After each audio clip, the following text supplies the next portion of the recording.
Hello, Neha, we are live.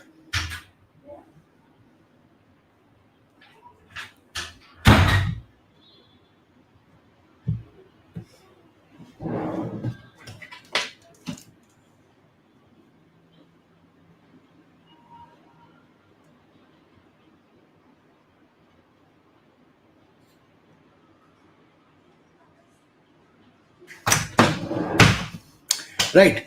Good evening, everyone. All those who have joined on a Saturday evening today.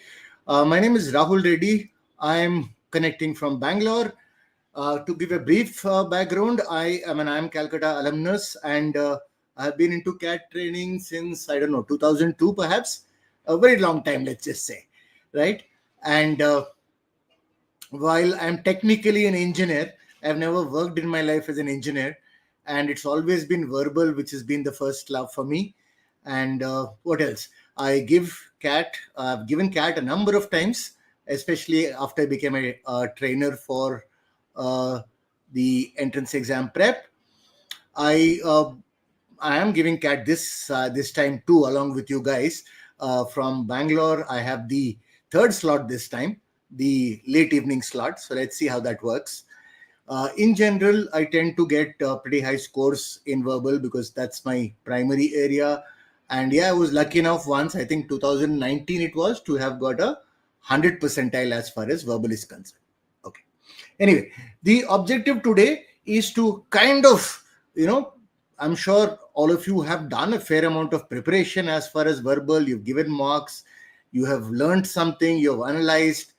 But I want to kind of bring everything together in the end. Look, what is it that we're going to do? What are the issues that we are facing? How do we resolve them? And how do we optimize that 40 minutes to get the maximum possible score? Right? So very quickly, you have the chat window. You can add questions and queries. Right?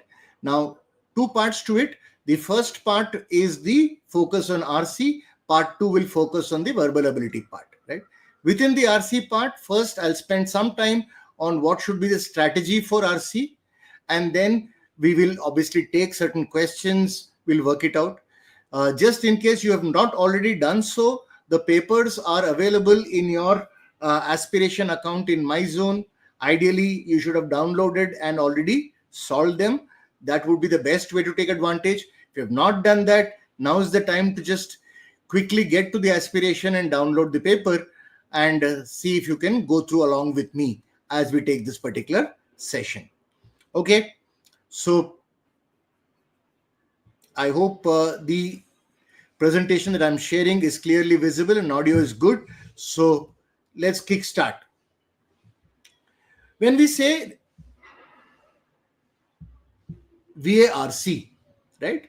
Obviously, total number of questions is 24. These 24 questions are divided into 16 questions of RC and 8 questions of VA. These 8 questions also in the last 2 editions of CAT were divided as 2, 2, 2, 2. Right? So basically we are looking at 2 parajumble, 2 odd parajumble or odd one out as you call it, para completion and para summary. Right? So these are the 4 different areas, 8 questions, 16 RCs. Okay. Now, obviously we have 40 minutes to see what we can do for these particular questions. Okay. Now, let's look at how do we understand this exam, this particular section, and how do we devise a strategy to it. This is something that faculty have been talking to you, so you have a fair idea. So I'll not spend too much time on it. See, fundamentally, if I look at compare section 1, which is VARC, to section 2 DILR to section 3 QARC, in terms of scoring ability, VARC is higher than QA, QA is higher than LRDI. This is how it is. Okay. What do I mean by scoring ability? For example, if you look at what is the score you require to get 95 percentile or 99 percentile. So for any particular percentile, what is the score you need? It will be higher for VARC compared to quant, and quant itself will be higher compared to LRDI. Similarly, strategy-wise, LRDI and quant, you have to be selective in your attempts, and once you select the right questions, you should try to get high accuracy. But VARC is slightly different here. Here we are looking at slightly higher attempts, and I'm okay with moderate accuracy. Okay. Now, remember, any advice, you can't take it to the extreme. I am not advising everybody should go and attempt all 24 questions. That is not what I'm saying. The number of attempts should be a bit higher, especially compared to quant and LRDI, you should attempt higher. And compared to quant and LRDI, you are okay if the errors are higher. Okay. So let me explain what I mean. Suppose we say we will do 18 attempts. Okay. And let us say that out of every 3 questions, 1 question you will get wrong. Right? 2 correct out of 3. That is 66% accuracy. Okay. That would give you 12 correct or a score of 36. And 6 wrong. 6 wrong is -6 maximum. Of course, if one of the errors is a theta error, then it will be less than 6. So which means that net score will be 30 or more. Now, is 30 a good score in VARC?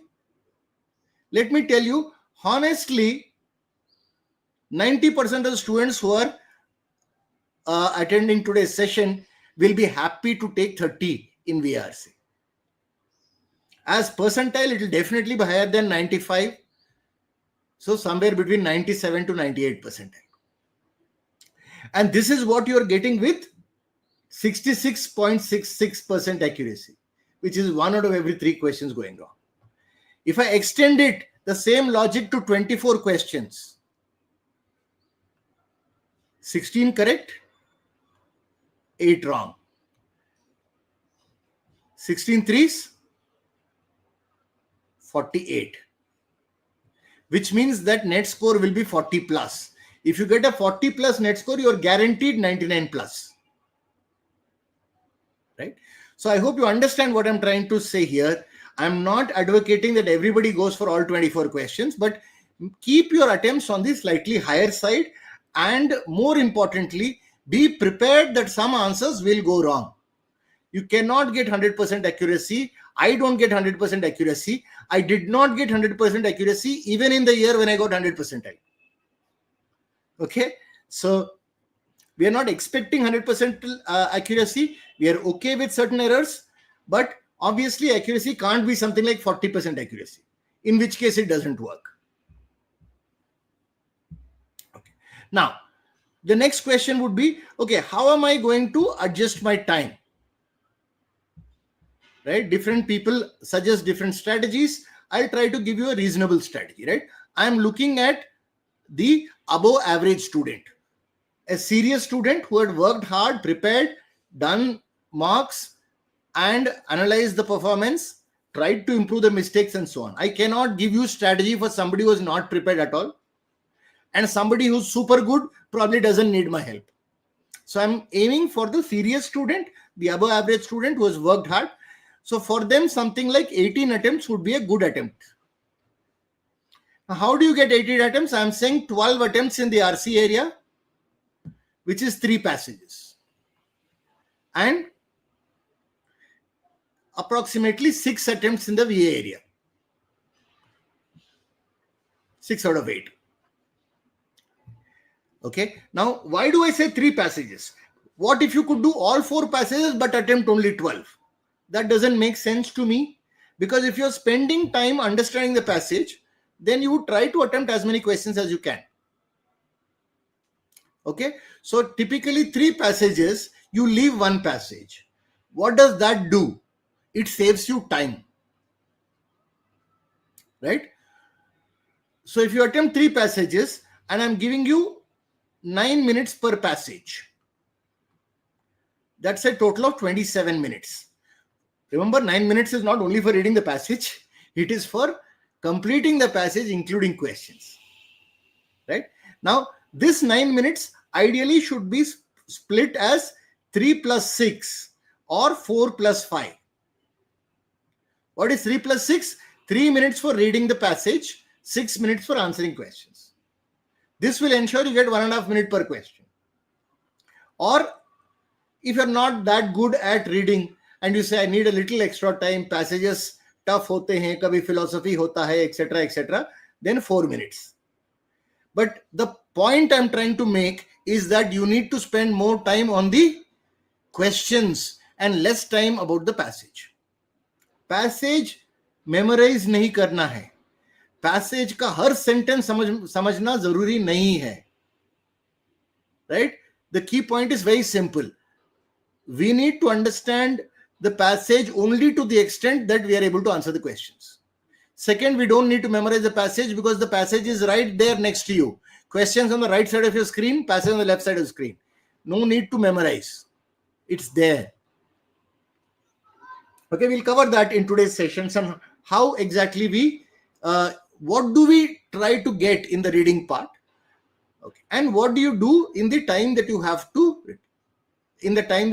answer questions? But this point of finding more time to answer questions is important because a lot of students are getting very poor accuracy. And one reason for poor accuracy is they are trying to rush the questions. They misunderstand the question because they're trying to do it too fast. They miss out on one important word in the answer choices, which changes the meaning of the choice, and so on and so forth. Okay, so verbal RC again, if I have 27 minutes here, I have 13 minutes here, which is roughly 2 minutes per question, which should be normally enough for VARC. Just one small point on VARC. Lot of people, while attempting the VA side of VARC, they'd say, let me target Parajumbles. Why do they want to target Parajumbles? Because it is theta. Therefore, no negative marking. That's not the right approach. Right? Suppose you spend 5 minutes on 2 Parajumble questions, get both of them wrong. You don't get a negative. You get a 0. But you wasted 5 minutes. That 5 minutes could have given you marks if you're attempting other questions. So what I suggest is very simple. Find out what are you good at. How do you find out what are you good at? Drill down analysis.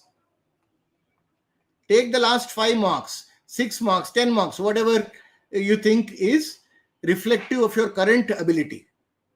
Okay, so suppose I take the last 5 marks and I will see what is my accuracy specifically in Parajumbles, specifically in Parasummary, specifically in odd one out, and specifically in Paracompletion. Right?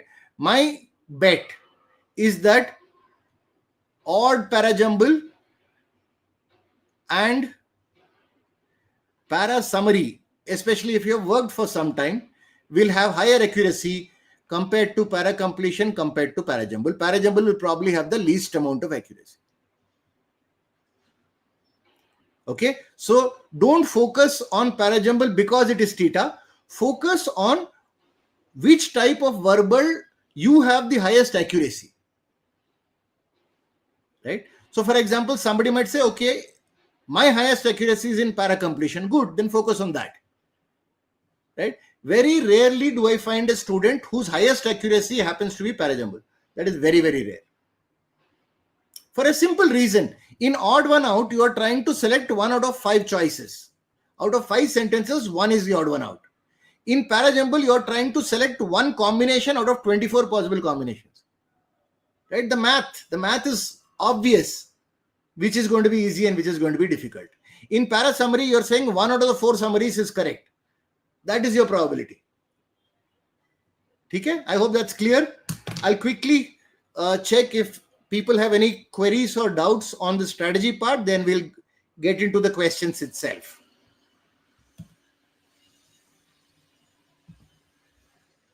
Right. Very good. Shreyansh, okay, that's a good question. If I attempt 3 RCs, how do I select the 3? Right? Okay. Now Now, there are a lot of people have doubts here. There are some passages where passage is tough, but questions are easy. There are some passages where passage is easy, questions are tough. Can I measure the length of the passage and how many? You can't do all that. It takes too much time. What is the purpose of leaving one passage? So that you save time. If you take so much time in selecting, then you're not saving any time. Okay. So I'll do something very simple. Go with gut feel. Just start reading a passage about one paragraph. 5 lines, 6 lines. If the language and the subject makes you uncomfortable, then think about dropping it. That's it. Because if it is making you uncomfortable, then trust your instinct. Your instinct is telling you, yaar, ye kuch nahi ja raha hai andar. It's scaring you.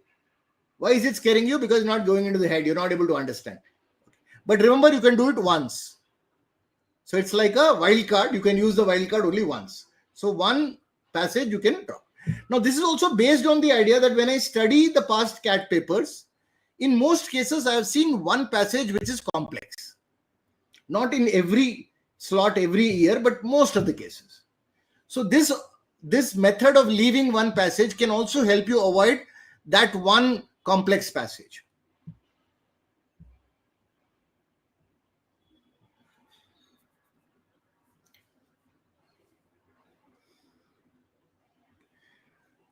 Charul, I just explained, right? I am looking at 3 RC fundamentally because RC takes time. See, there are people who do 4 RCs, right? For example, obviously, when I attempt, I do 4 RC. But when I do 4 RCs, I am doing it at a speed of 6 minutes per passage. So if you can do 6 to 7 minutes per passage, you can do 4 RCs. Otherwise, it will take too long, right? But for most students, I have realized 9 minutes is probably needed to do an RC well with good accuracy.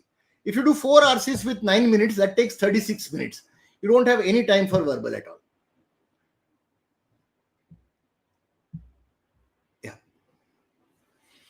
Yeah, 95, 120 is a very good score, obviously. Right. Okay. Yeah. If your suddenly scores are plummeting, see, it's like I can't be a doctor without actually examining the patient, right? So it makes sense to go to a senior at the center or try to get an appointment with a senior faculty, because you'll have to go through and understand. See, but one quick reasons why people make errors. One reason is they are going at a speed that they are not comfortable with. Right? If you either read a passage or especially read questions and choices in a rush, going faster than your comfort zone, that is where things can go wrong. Yes. As I said, look, I just showed you with 66% accuracy, you can get very high percentile. So if you have higher than 66, then wonderful. No question at all. Right? So Ryan, that's your answer, right? You probably need to see somebody and kind of go through your errors. Somebody can explain.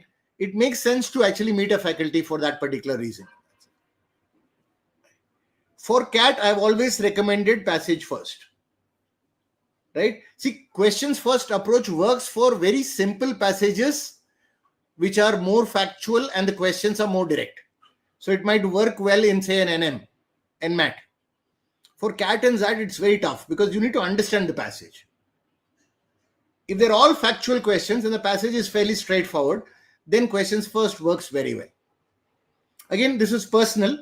There are some students who have adapted questions first and it worked for them in CAT, but it's rare. So on the basis of probability, I say that, look, it's probably better to look at a passage first approach. But again, remember, you can't change that now. It's too close to the exam. So whatever you've been using is what you should continue. Don't make fundamental changes to your exam strategy. See, the whole purpose is in 3 minutes, if I read a passage, what am I looking for? I am reading to get the ideas, right? I'm not reading for details. I'm not trying to memorize anything. I just want the big ideas, the 4 or 5 big ideas. And once I know the 4 or 5 big ideas, for any question, I know where the answer is. So when I say do passage first, that doesn't mean that you don't refer back to the passage.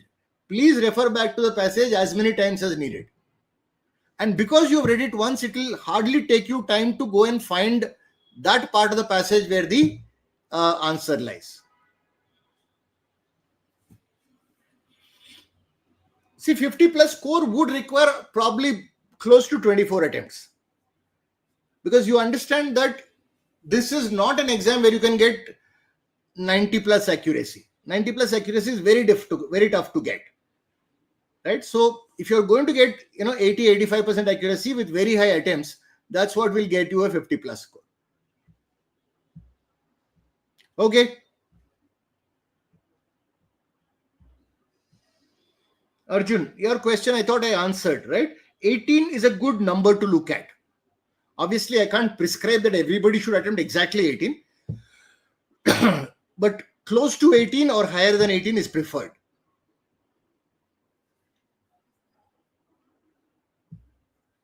Because if you attempt too less, then very difficult to get a good score in VARC.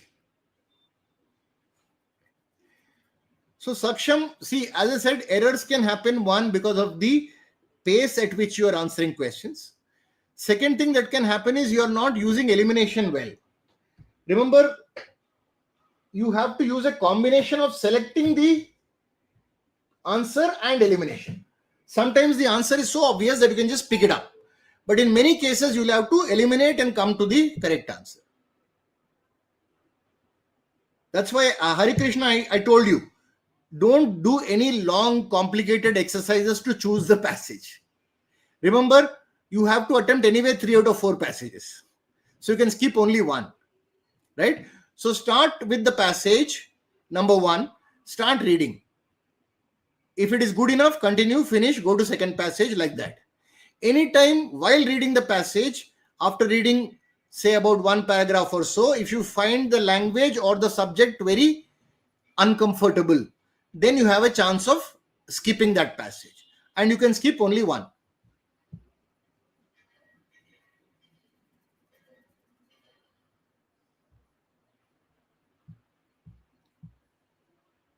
Yes, Harsh.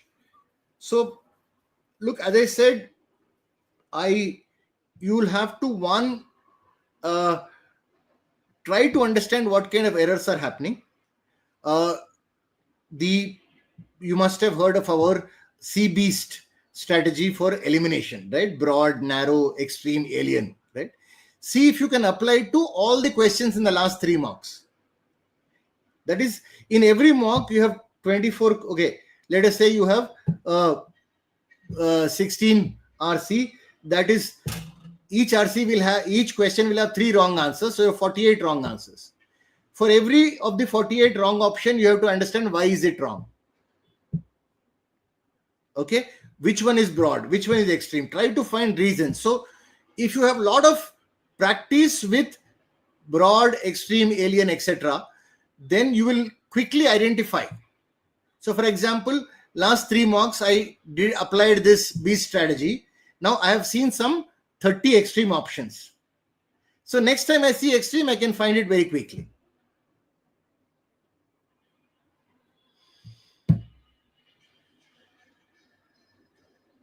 So it's not about aggressive, not aggressive.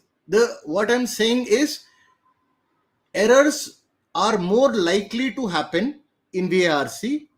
Accuracy is unlikely to be as good as Quant and LRDI because there are close choices, some amount of ambiguity is there.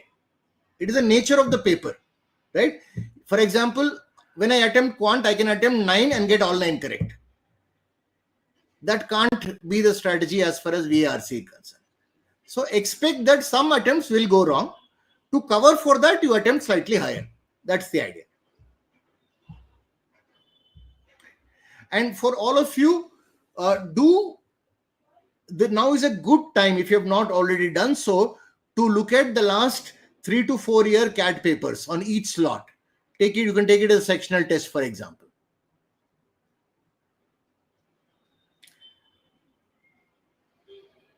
Yes, I would say it applies for ZAT also. ZAT is similar in level of difficulty. CAT, ZAT is similar in level of difficulty. NMAT, SNAP are of a different type. Okay, we'll come back to more questions. So let's spend some time explaining, what I've explained in terms of strategy. Let's see it applied to some questions, right? Right. So this is where we are. I hope everybody can see. Okay. Passage 1. Right. I hope most of you have already done this, but I'll still give you a couple of minutes to go through, maybe 3 minutes to go through.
Right. So let us just look at this particular passage, right? As an example of how to read a passage. When I read a passage, I'm not interested in details, right? Because I can't remember all the details anyway. Similarly, I'm not interested in examples. Why? Examples only illustrate an idea. Once I know the idea, I don't need to worry about the examples. The third thing is the written language in many cases is complex. And I am a simple person. I would like to ruthlessly simplify the language, right? 44 years ago, editor of this journal lamented the persistence of an institution which should, in his opinion, have been swept away with the other cobwebs of imperial rule. Complex sentence, right? Basically, they are saying there is an institution which should have been eliminated, but it still continues. What institution? IAS, which comes from the old ICS. What is his problem with IAS?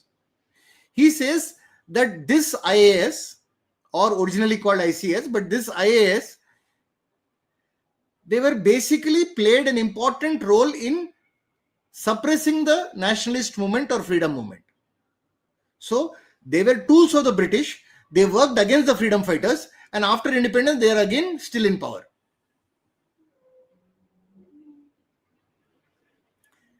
He called them trained servants of imperialism.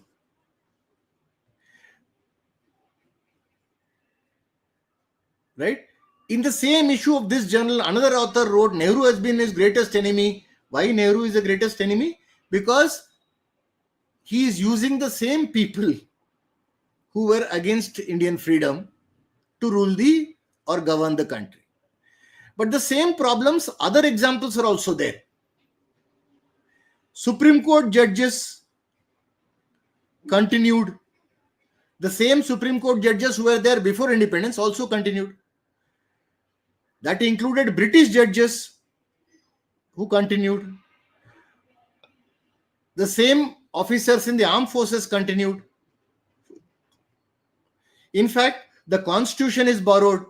The parliamentary system of government is borrowed.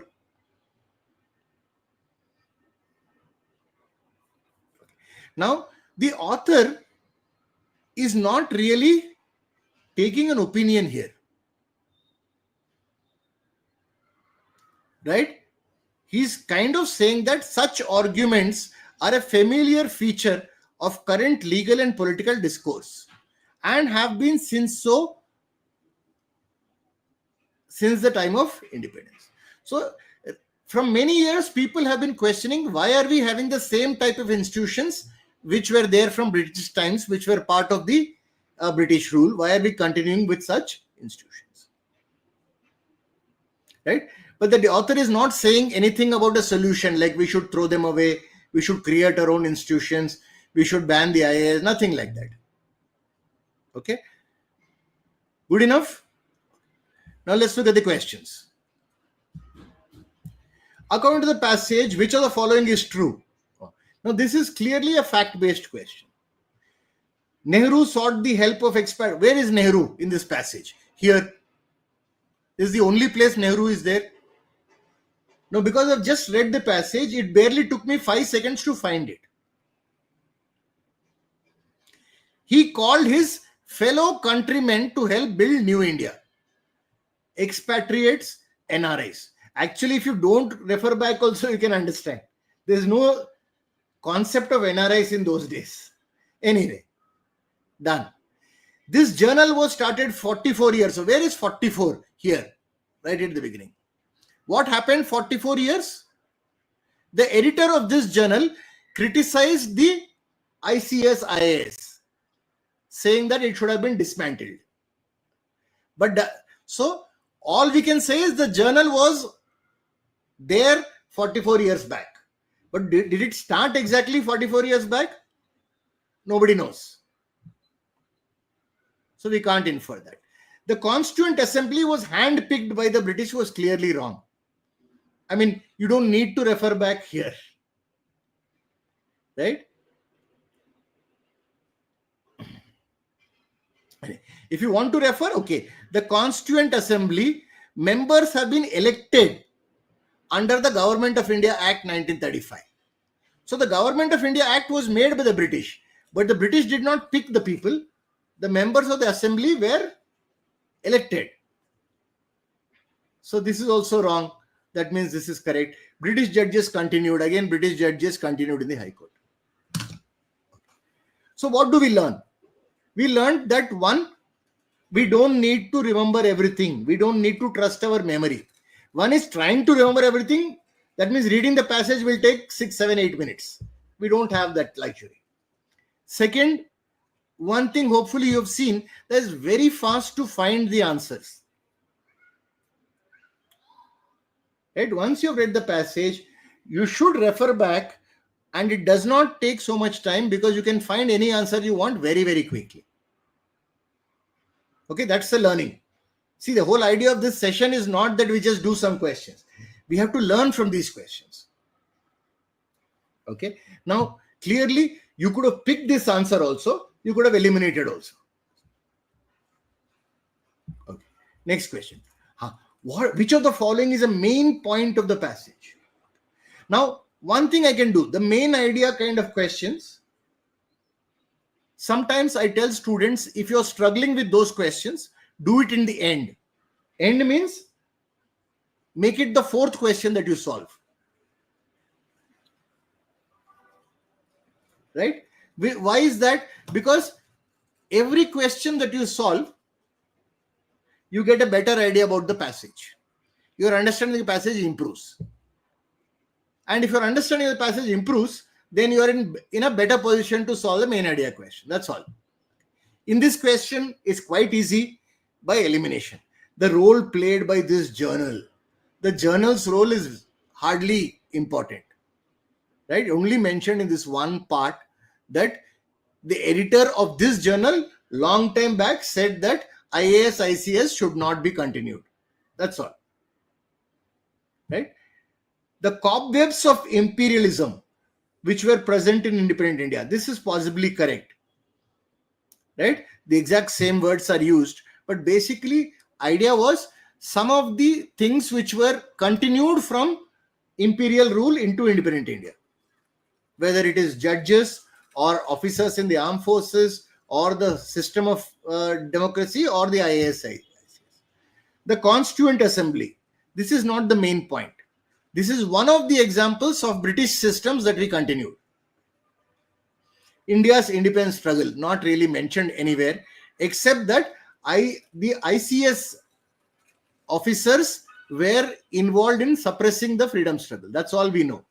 Passage is not really about the freedom struggle. That gives you option. Right? Again, two quick learnings. Main point, central idea question.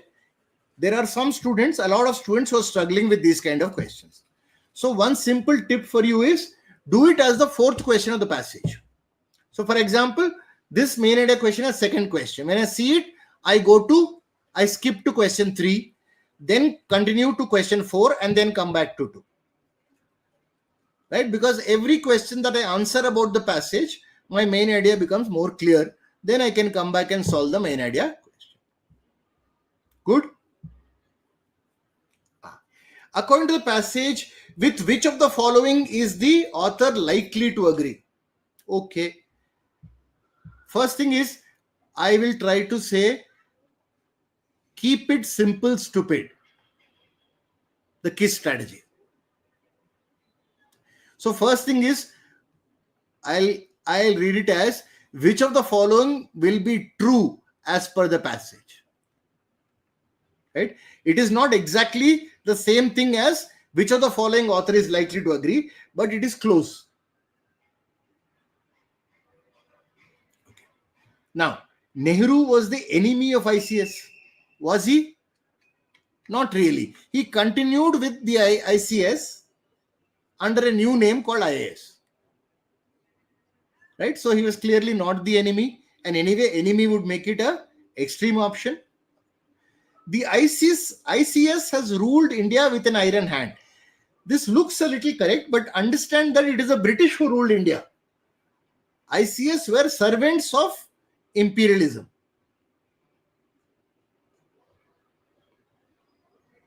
Right?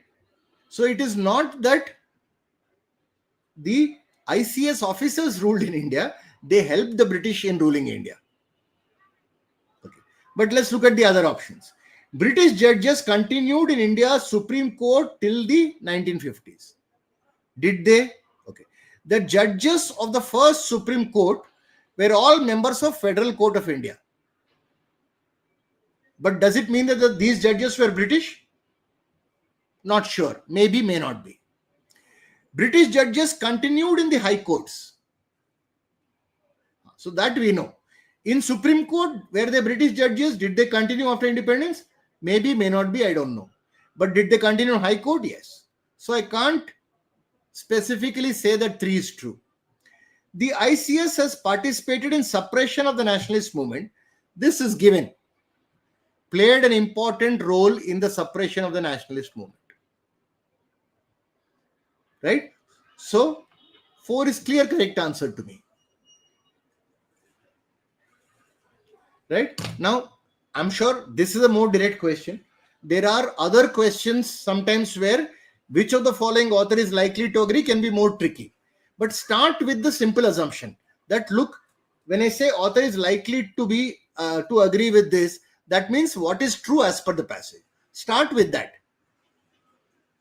Right? It may directly give you the answer in many cases, or even if it doesn't give you answer, it will at least eliminate 2 choices. Then between the other 2, you can try and take a more closer.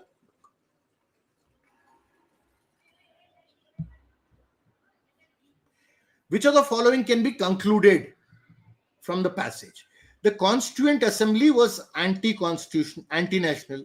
I think this you could straight away rule out. Right? These are the people who have created our constitution. right? And any case, if something so extreme was there in the passage, you would remember. The British had tried to suppress this journal. The only place the journal is mentioned is here,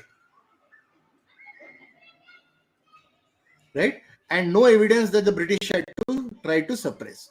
The ICS were trained servants of, this is correct, directly given here. He sought to achieve these ends through the agency of those who have been trained service of. Arguments from colonial continuity have been prevalent since the British Raj. Oh, this also looks correct. Okay, so refer back. It is given here. Such arguments have been so since the time of independence. Okay, so between 3 and 4, 3 is directly given. 4, it says since the British Raj, and it's actually since the time of independence, right? So in which case then 3 is a better answer than 1, 2, very easy to eliminate. 3, 4, we take a closer look because both appear correct. When you take a closer look, you understand it's not exactly the same. Since British Raj and since time of independence is not exactly the same, which means 3 is a better answer. Now, this is a very common thing that happens in the exam, right? 2 choices get eliminated very quickly. Other 2 are closer. So when they are close, these first 2 get eliminated in something like 20 seconds. But I'm saying you should have at least 1 minute 15 seconds. If possible, 1 minute 30 seconds per question on an average. Why do you need the extra time? 1, because you need time to refer back to the passage, and you need the time to take a closer look when 2 choices are closer. Okay, so now you understand my entire strategy is all falling into place. Why did I ask you to say that read the passage slightly faster in 3 to 4 minutes so that you have more time for the questions? Why do you need more time for the questions? So that you can refer back to the passage. Referring back does not take too much time, but you will need a few extra seconds, and that will increase your accuracy. Why do you also need extra time? Because 2 choices can be close, in which case you need to take a closer look. That will require additional 20-30 seconds, right? So there is a logic between every bit of the strategy that I'm talking about. Okay, so again, before we go into passage 2, let me again spend about a couple of minutes on the questions.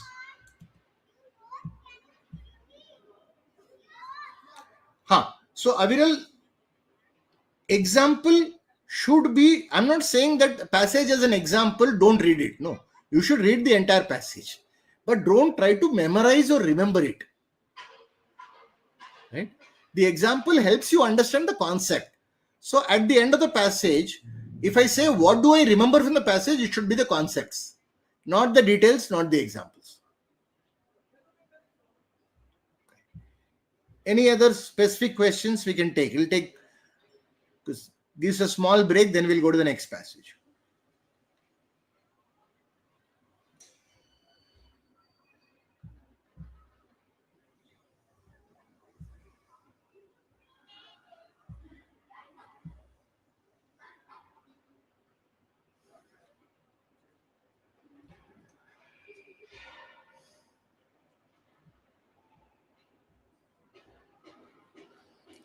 Okay.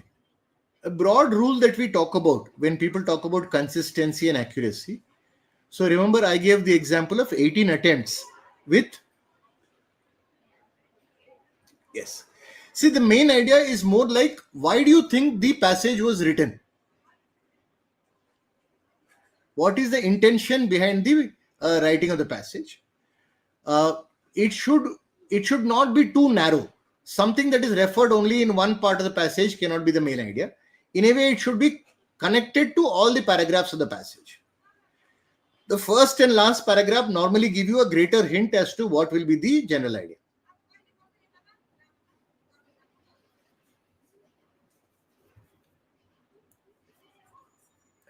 So when people are talking about accuracy, remember I said it might even work at 66% accuracy, right? with 18 attempts, 66% accuracy, I showed how you can get 97% percentile. And if you get higher accuracy or higher attempts than 18, then the percentile actually goes up to 99. Right? So, but remember, there are students who are struggling to get that accuracy. Right? I'm not in any way saying that getting 2 out of 3 correct is easy types. It requires effort to work on. And part of the thing I'm suggesting is be very good at elimination. Use the CB strategy well. When I said don't just learn the theory of what is extreme, what is alien, what is broad, apply it to 100 answer choices. Right? If you apply it to 100 wrong choices, find out which one is wrong because it is extreme, which one is wrong because it is contradicting the passage, which one is wrong because it is broad, which one is alien. Once you do that, you become really good at identifying.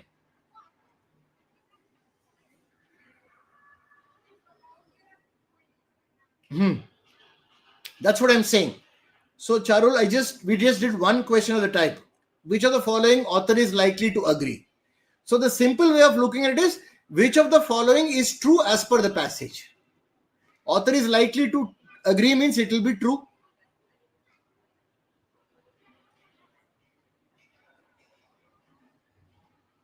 8 right out of how many is the question. Right?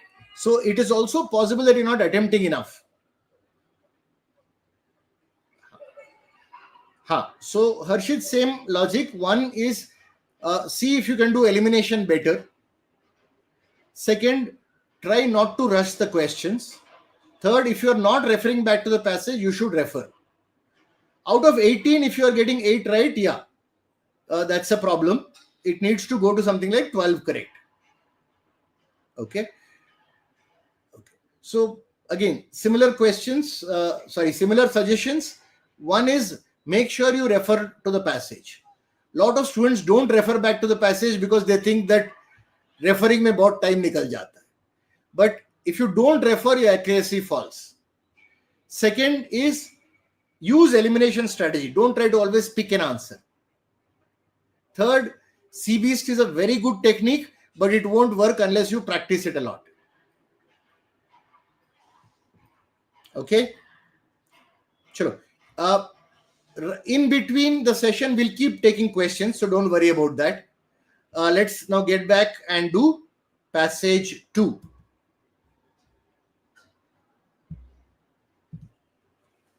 Okay? Again, I'll give you 3 minutes to kind of go through it.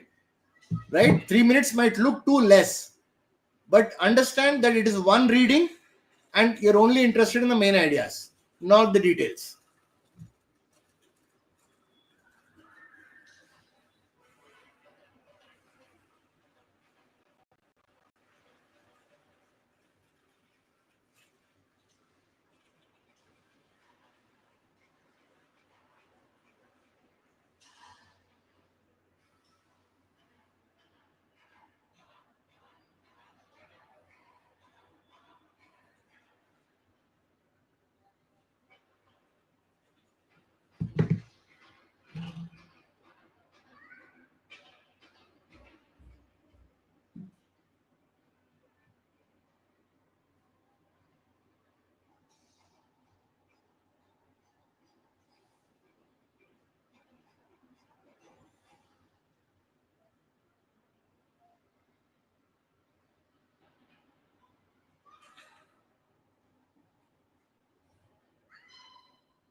Okay, let's take a look at this.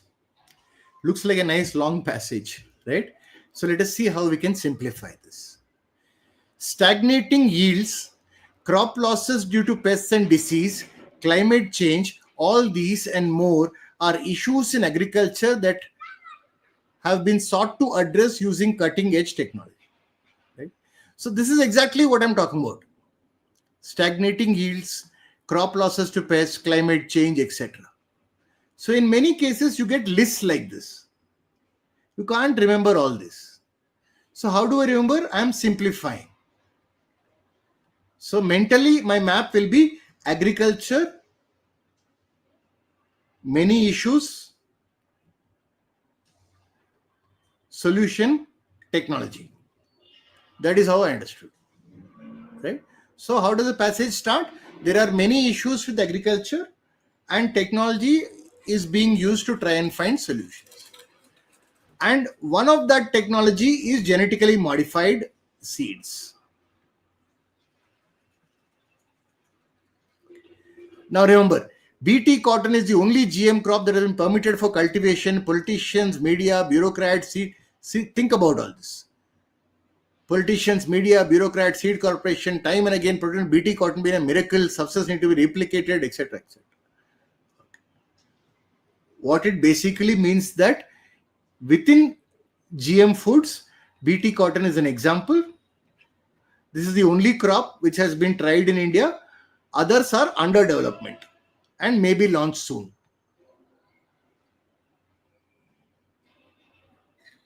Okay. Now, so this is kind of the first paragraph is introduction. It is setting the context. What is the context? Saying that there are many issues in agriculture. Technology is expected to provide solutions. GM crop is one of the solutions. And India, one crop has been introduced, others are under development and may be introduced soon. In this context, we need to understand the implications of this technology. What are the issues involved? Should we actually, is it a good thing, bad thing? That is the understanding that he's talking about. Okay. Now, as you read further, you clearly understand author believes that GM foods is not a good thing. Right? More than 10 years after the first GM crop, only 14 countries have introduced GM crop cultivation. Consumers have rejected GM foods, especially if you look at Europe. Okay, which is a negative thing. Now, the main characteristics of GM crops are herbicide tolerance and insect resistance. Right? Both are considered good. For example, herbicide resistance means you can spray the herbicide that kills other weeds but doesn't harm the crop because the crop is resistant. The other is the plant itself resists the pests. So if the plant itself becomes resistant to the pests, then you don't need to use so much of pesticide. For example, BT cotton resists a pest called bollworm. So this looks like a good thing, but nature thinks adapts fast. So what happens is weeds and insects develop resistance over time. And eventually you need to use even more chemicals. And then he has given an example. He's basically saying there are weeds and insects tend to become resistant and then you end up using more chemical, not less. That example is given here. Weed resistant example is given here.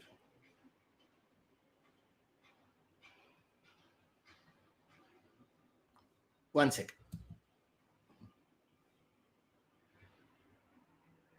Right? And the same examples are given with, these are US examples, these are India examples.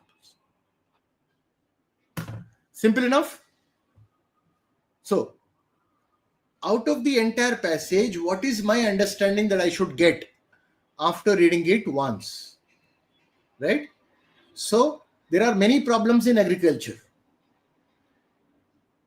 Different technologies are supposed to provide solution. One such technology is genetically modified crops. In India, only one crop has been used. Other crops are under development. So before other crops are launched, let's understand whether they are good or bad. Very few countries in the world have accepted general GM crops. A lot of consumers, especially Europe, have rejected it. The so-called benefits of GM crops is herbicide tolerance and insect resistance. Both of them appear good, but nature adapts very quickly. Weeds grow resistant. Insects also gain resistance. So eventually you have to use more chemical pesticides, which is what the examples from US and India say. So clearly the author is giving reasons why we should probably not use genetically modified. He does not say it specifically that we should not use, but all the arguments that he is using are negative, which means that the author is not in support of using GM crops. Okay, so let's see the questions now. Okay, again, which of the following is true as per the passage? These are again factual questions. Mirid bugs, right? So option 1 and 2 both deal with mirid bugs. So you got to find out where the mirid bugs are. They are here. They are here, only here. The presence of secondary insect pests such as mirid bugs have increased in unsprayed cotton fields. So both answer choices will be connected to this particular sentence. That's all, right? Are they major pests? Probably not, because they are given as secondary insect pests. Second, they have increased in all agricultural fields. No, they have only increased in fields where you have not done the spraying. Now, between the other two, tobacco caterpillar is a significant threat to cotton crops. Simultaneously, tobacco caterpillar has staged a comeback. So, tobacco caterpillar is mentioned as a pest. How significant a threat is it? We don't really know. So, 3 is not wrong, but it is not necessarily right also. So, look at 4. Chemical pesticides have induced resistance in weeds and insects. Have they?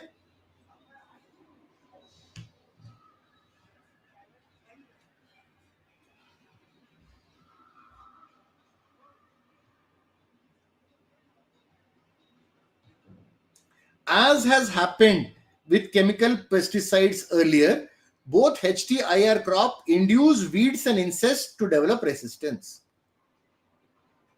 So when we used chemical pesticides, resistance came. When we used HT and IR crops, then also resistance came. So between 3 and 4, 4 is definitely true. 3 we don't really know. Okay. So 4 is the correct answer. Again, you will understand the same thing. These are factual questions. Referring back really helps. When you don't refer, you miss some small detail. You think your memory is good, but it's not that good. Right? That is one big reason why people make mistakes. Second, again and again, I'm showing you, going and finding the answer is not very time consuming. Third is, there are many cases where 2 choices are closed, for which you need to spend a little extra time. And that extra time will give you the higher accuracy.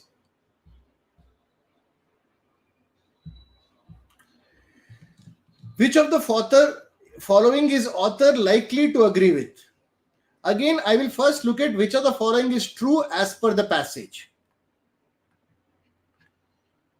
Right? Because the author has written the passage. Right? So whatever the author is claiming to be true in the passage is probably something he would agree with. HT and IR crops are useful. Clearly, author's opinion is that GM crops are not good. The US does not use any GM crops. Obviously, US uses, right? The entire example in the second last paragraph say that is about US example. In the first decade of introducing GM crops, etc., etc. So US is one country which does use GM crops. A majority of countries are experimenting with GM crops. No, only 14 countries. Okay. This is important here. A majority of countries have not allowed GM crops into their territory. To say that they are experimenting on limited scale cannot be concluded. GM crops can introduce resistance to weed, absolutely true. Where is it? Here. Yep. Just like chemical pesticides earlier, both HT-IR crops induce weeds and insects to develop resistance over time. Directly given.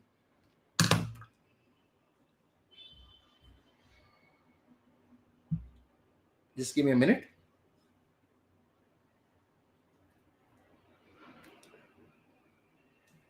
Okay, which of the following is true of the US? Okay, again remember, US is broadly mentioned in this particular paragraph.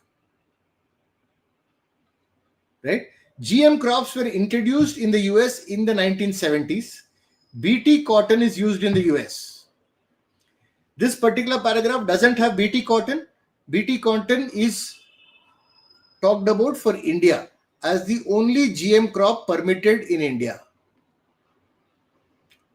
Okay. HT crops have contributed to increase in agrochemical use in the US.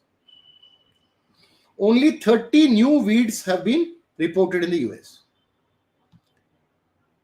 Okay, all from this one paragraph. Okay, let me then erase and check once.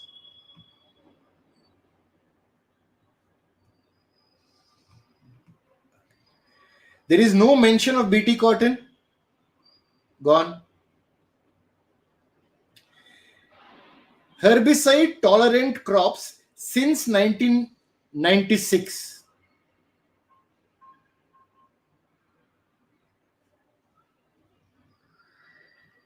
Right? Also in the first decade of introducing GM crops. So no evidence to suggest that they were introduced in the 1970s.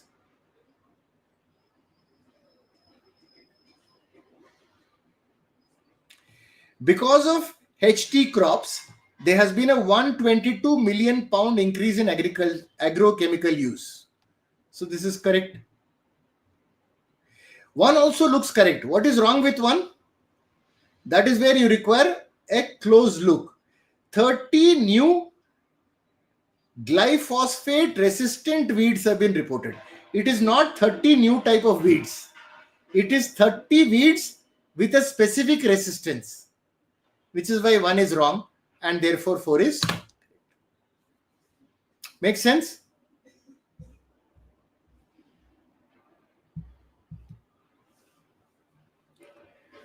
Which of the following aspects regarding GM crop is not mentioned in the passage?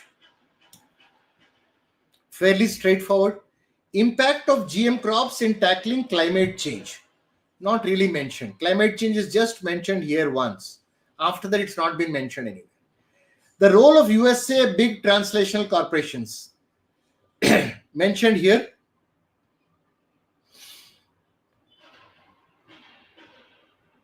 The role of USA and big translational companies. Productivity and chemical use. Productivity and chemical use. Food safety issues. Food safety issues. 3 of them have been mentioned. 1 is not mentioned.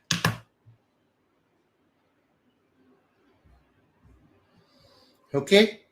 So again, let's try and summarize what we learned by using this particular passage. This is especially a detail heavy passage, right? So you have to ruthlessly simplify and say, while reading, I'm trying to get in my head the big ideas. What are the big ideas? genetically modified crops are presented as a solution to agri production. Right? So one crop has been introduced in India, others are under development. Author wants to study the problems or implications of using GM. And he says most of the world is not using. And while they appear to be good by promoting herbicide tolerance or insect resistance, nature quickly adapts and eventually you will end up using more chemical pesticides, which is not good. That's broadly everything in the passage. Rest is all detail.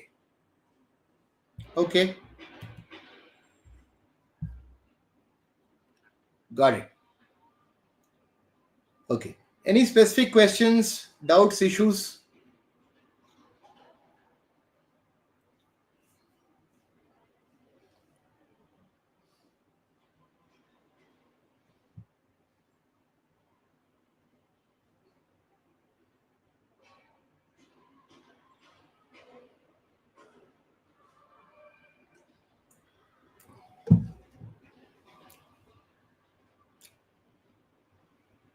Yes.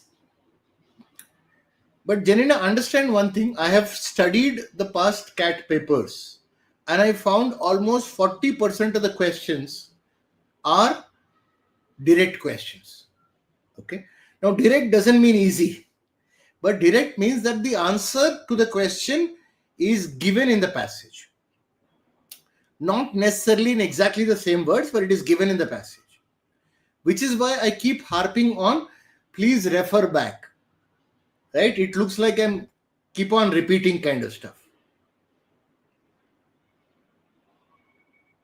Right? Yes, Soham. I agree. On the balance, this paper is a little easier than CAT. But do understand that CAT, not every passage, not every question is tough. There are enough fairly straightforward questions that do come in CAT. Right? And again, remember, I want you to get 2 out of 3 correct. That is normally enough, as I said, to get a good percentage.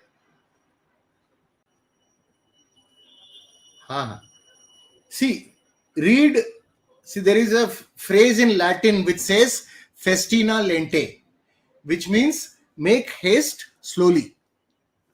Right? So you actually read without hurrying, but read once. Don't keep going back and forth and back and forth. That is what wastes time. Read at a speed that is comfortable to you. What is the size of the passage? 400 words? Even if you read at 150 words per minute, you can do it at 3 minutes flat. Okay. Third question, why was it not one the answer? Let me just quickly check.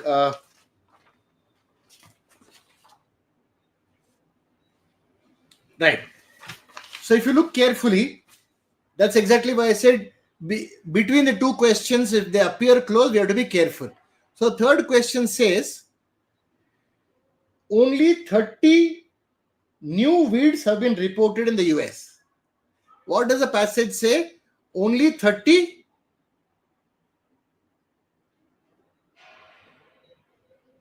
some glyphosate resistant weeds. So basically 30 weeds which are resistant to a particular pesticides. That doesn't mean entire country only 30 new weeds have been reported. You get that?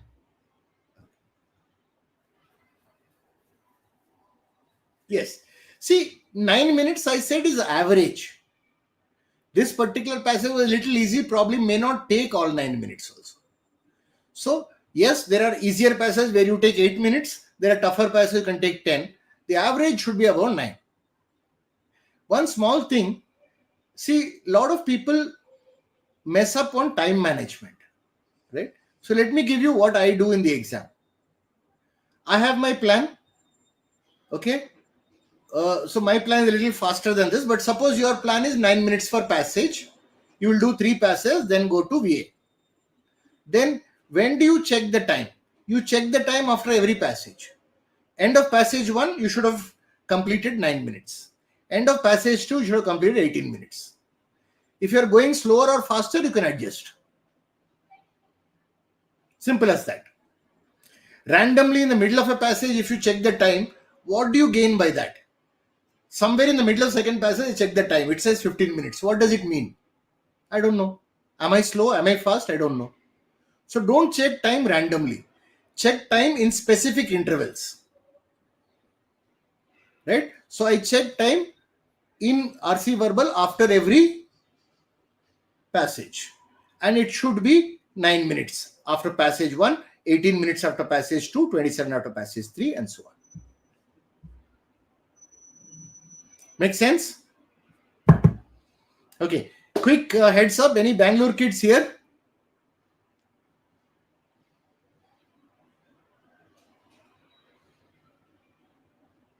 Okay.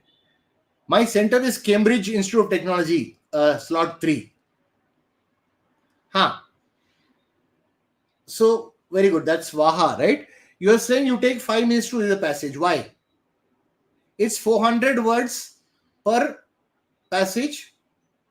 Are you actually reading at 80 words per passage? It can't be. So, most likely what is happening is you are double reading. You are going slow, reading the same paragraph twice. So, partly I think is you are afraid that you don't understand, or you are trying to memorize. Both are negative. You don't need to do that.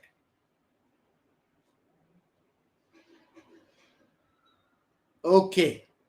So I think I'll be entering when you're leaving, Farhan. Okay? Okay, let's take one more passage and see.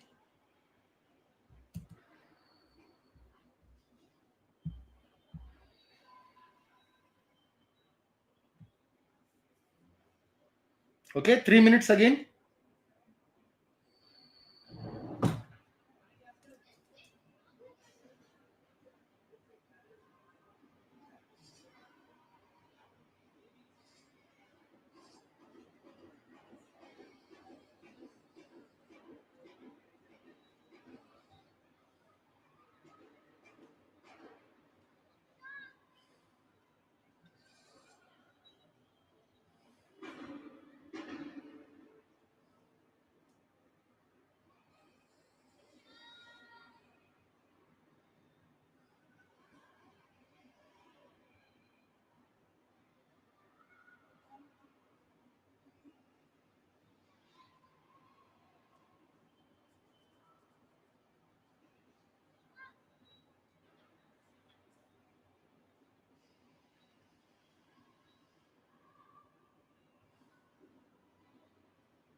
Okay, are we done?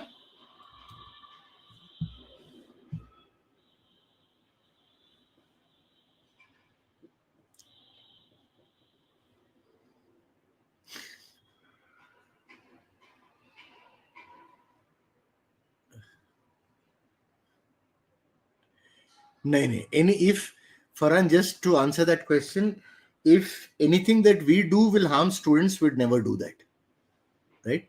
See, so what we do is we cutoff actually depends on applying, right? I'm not even applying to the IIMs. At least I will not apply for the 2-year full-time program. Sometimes just for fun, I put an application, I tick the PhD program. right? So if I'm not even applying to IIM Bangalore or IIM Ahmedabad or IIM or any of the IIMs, then I will not increase the cutoff, right?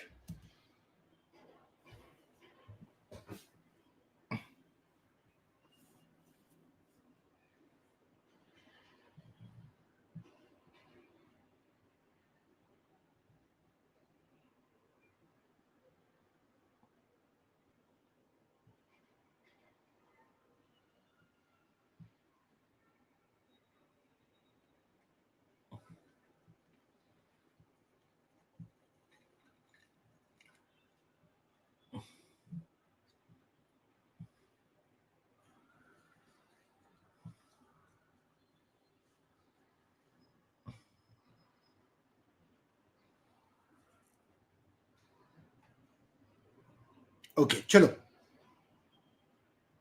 Let's understand this particular passage. After decades of declining numbers, bankruptcies and privatization, Israel's kibbutz movement is undergoing a remarkable revival. This passage is slightly tough because we normally haven't heard, most of us may not have heard what are kibbutzes, and we don't know the concept. Okay, but it's okay. We say the kibbutz movement was declining for many years. For decades, it was declining. Now there is a revival, right? I'm sure there's a reason why there is a revival, and obviously we expect the passage to tell us why it is revived. Okay, now the population of 143,000 is highest in its 100-year history after growth of 20%. What does this do? This entire second line is just explaining that there is a revival. 143,000, highest in the history. What does it do? The data supports the idea that there is a revival. Growth of 20%. What does it tell you? Supports the idea there is revival. So for me, the main point is that there is a revival of the kibbutz movement. Right? I will read the second line, third line, but I'm not trying to remember. Okay. More people are joining kibbutzim than leaving. Again, what does it do? It supports the idea that there is a revival. And the new joinees include working age adults and young children. Otherwise, the population of kibbutz was aging. They had more older people, which now it is getting balanced because younger people and children also. Now, so this entire second paragraph is only supporting the idea that it is revival. It's not a new idea. So new idea is only one, that after decades of decline, there is a revival. Okay. Now, paragraph 2 tells me why there is a revival. Reason number 1 is many kibbutzim have implemented reforms to be commercially viable. So one reason is the reforms, and the reforms were aimed at commercial viability.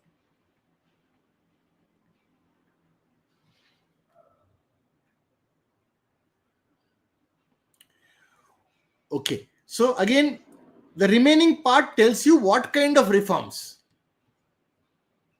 But that is detail. I can't remember all the type of reforms they did. But they changed the model to make it more attractive for younger people, more attractive for new joinees. And because they changed the model, the numbers started increasing. Make sense?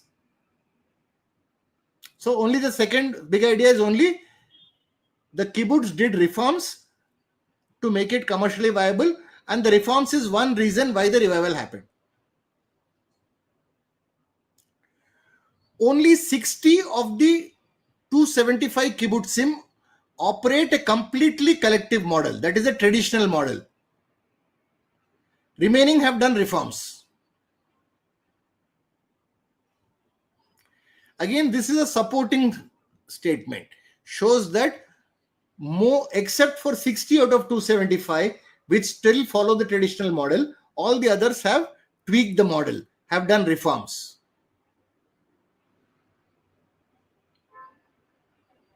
Again, more details.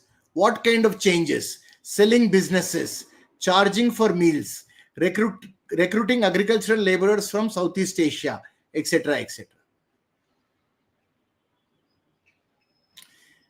Right? These changes are necessary for survival but have been painful for the original guys who had the original collective idea. The third big point, why are people coming to the kibbutz? What is the attracting? Quality of education, environment, space, and security. But the most important reason is community.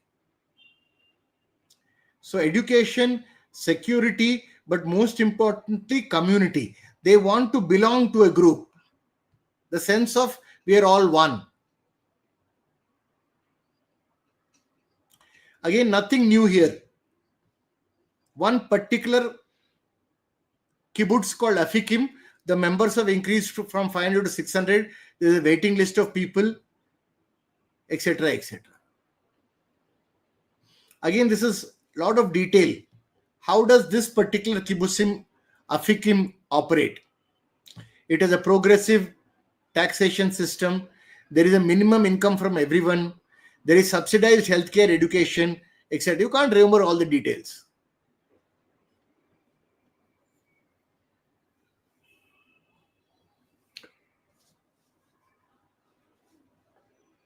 Right?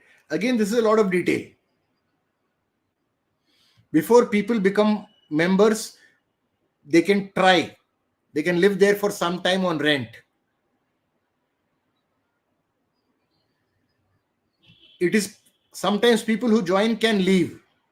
Sometimes people who want to join the kibbutz does not agree. They reject all that.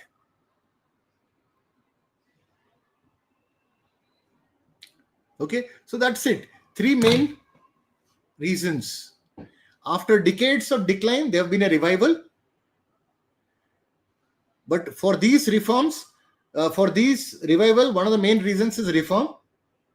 The reforms have made the kibbutz more attractive to people, which has led to increase in numbers. So most of the kibbutz now operate on a model which is different from the original model, which was a complete collective socialist model. Now, just for context, what exactly is a kibbutz, anyone?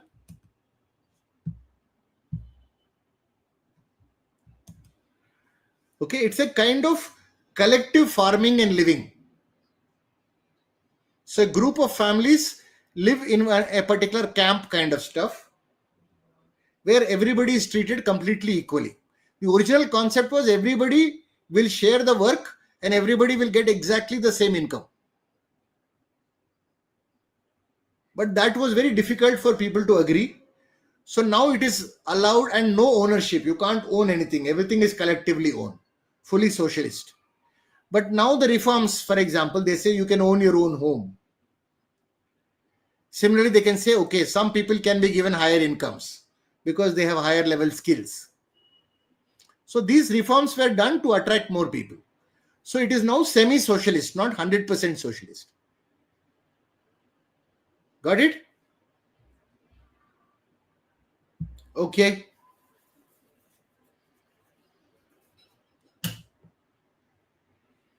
Which of the following author most likely to agree with? Again, I'll try to keep it simple. What is true as per the passage? After its remarkable recovery, the kibbutz movement is shaping up to be what its founders had planned. Is it true? Okay. Not really. Because only 60 of the 275 operate in the completely collective model.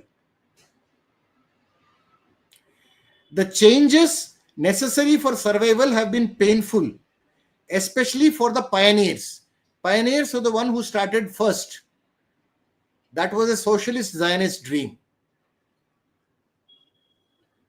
Okay, so it's not exactly as the original kibbutz. It is succeeding because of the reforms. So this is not correct. The revival has been driven by increasingly commercial viability of the kibbutz settlement. Okay, reforms, most of them have implemented reforms to become commercially viable and stem decline. So this seems to be an important reason why they are succeeding. So I'll put a small tick. It's not a full big tick because I'm yet to see 3 and 4. Change, even when for the better, is necessarily painful. All change is not necessarily painful. Second, this is too broad. Right? What kind of change? Okay, so this is wrong. It is too broad. It is not even talking about this particular passage. It is talking about change in general is always painful. Makes no sense. The kibbutz experience shows that collective living is a defunct model. Defunct means it doesn't work. It's outdated. But no, the passage says that there is a revival. More and more people are joining. So it can't be defunct. That means 2 must be the answer.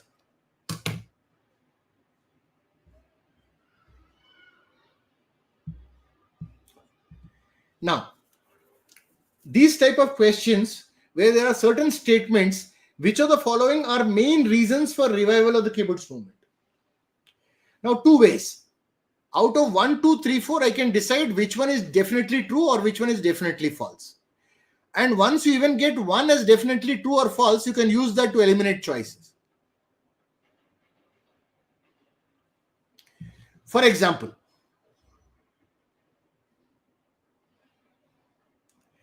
people have returned to the kibbutz out of a sense of historical duty to the socialist Zionist dream.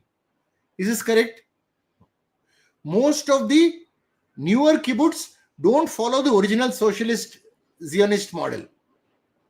And people are coming for other reasons like education, sense of community, and because of the commercial viability based reforms. They are not coming because of some historical sense of duty. So 4 is clearly wrong. If 4 is wrong, then option 1 is gone, option 2 is gone. Now you are left with 2 and 3 and only 3, which means 4 is wrong. 3 is anyway correct because 3 is there in both 3 and 4. 1 is not there in either 3 and 4. So now you only have to decide whether 2 is correct. The introduction of reforms has created greater participation from society. It is correct, which means 2 and 3. So I like this model of questions because even if I get one sentence correct for sure or one sentence wrong for sure, it helps me eliminate choices. Makes life easier.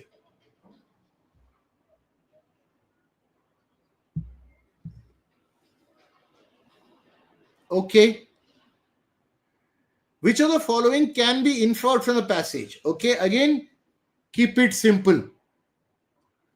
What is dictionary definition of inferred? Something that is true based on what is given in the passage. Classical English teacher will say inferred means it is not directly given in the passage, it must be implied. Are chodo. I will say inferred, implied, concluded. To me, all means which of the following must be true as per the passage. Whether directly stated, not directly stated, baad mein dekhenge. Right? First step is it true? Right? So I am looking at what is true. Most kibbutz have introduced wage differential. And there is thus the possibility of earning a higher income within the kibbutz than outside. Sorry. Right? What do wage differential for people employed by the kibbutz? That means within the kibbutz, if there are 500 people, some can get higher salary, some can get lower salary.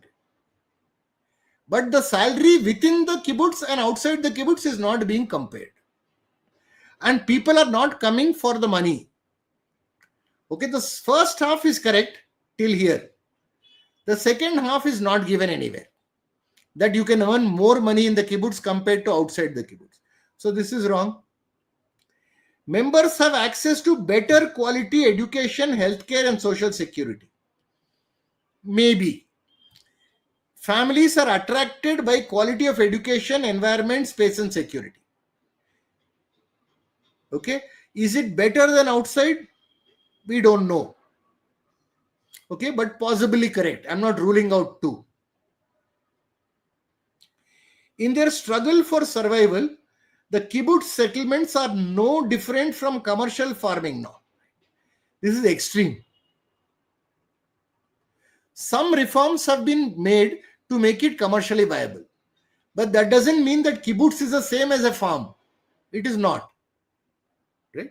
Sense of community, all that is not there in a farm, not there in a commercial farm. So 1 and 3 are definitely wrong. 2 and 4 we look at. It is now possible for members to live on the kibbutz and also be part of outside world. Where is it given here? Many members now work outside the kibbutz and contribute a proportion of their salary to the collective. It's possible. So it is really between 2 and 4 right now. What shall we go for? The problem is with then you have to look at closer look. People are attracted because of education quality. But is it better? Better means better than what? There is no comparison that has been made really. Okay, the other small error is it says social security. Here security and space. Social security is slightly different as a concept, right? So small errors. 2 is not fundamentally wrong, but 4 is clearly right. 2 has 1 or 2 small problems with it, which is why we take 4. Close call. What does the statement only 60 of the 275 kibbutzim operate a completely collective model? So the completely collective model is the original idea of how a kibbutz should look like, which is a collective socialist model where everybody should have the same salary and all that. But now there is differential income, which was not there earlier. Now there is home ownership, which was not there earlier. And obviously working outside the kibbutz is allowed, which was not there earlier. Okay, that means 60 of them still follow the original model. Remaining 215 have implemented some reforms or changes. So to say there have been no significant change is wrong. Kibbutz settlements have been evolving and adapting to the changes since their inception. Maybe. Clearly they have been changing, they have been adapting. Have they been changing since inception? Not really sure when the reform started. Collective model has been a total failure. This is an extreme statement. If it is total failure, even these 60 won't be there.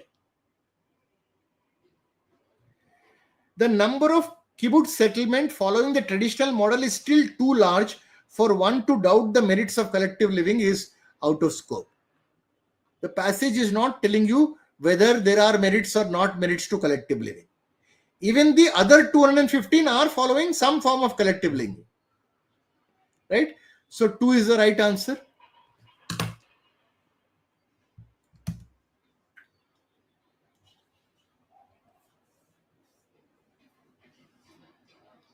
Yes, Vaha, that's correct. 2. See, understand that in many cases, 2 choices will be close.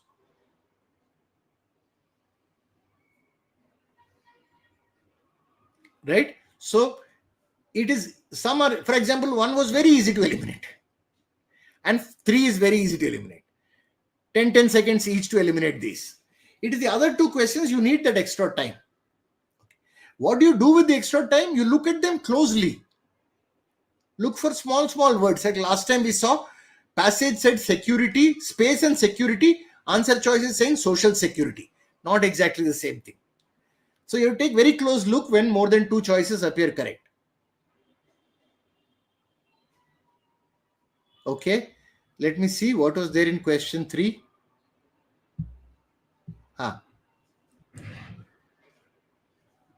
Yes.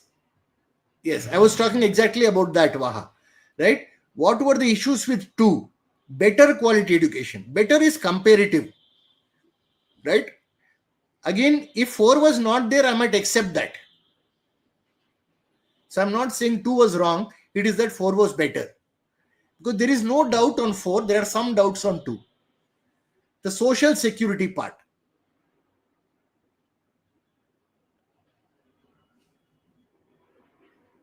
Right. Okay. So for example, okay, let me see. Look at this one. The 4th one, right?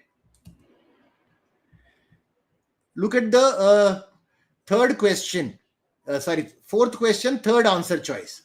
The collective model of living has been a total failure. That's an extreme option. No, they have been attracted by the education provided. The quality of education is good, which is why they have been attracted. Is it better means better than something? So what are we comparing it with? That is not there. And the second problem is space and security is what you get in the kibbutz. The answer choice is saying social security. That's another different concept.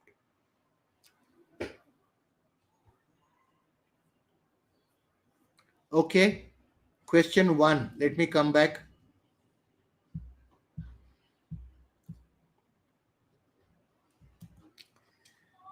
The kibbutz experience proves that collective living is a defunct model. What do you mean by defunct? That means something that doesn't work anymore. Is that what the passage is saying? Passage is saying that model of living with some reforms is having a revival with more and more people joining. Okay, Soham?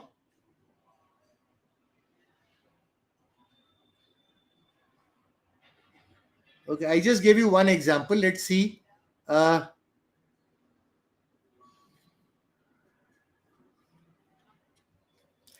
For example, this question 1, look at option 3. Change, even when for the better, is necessarily painful. This is an exact example of too broad. It is talking about all kinds of change in general. Right? It goes, it is not specific to a passage at all. So that's an example of a broad option. Make sense?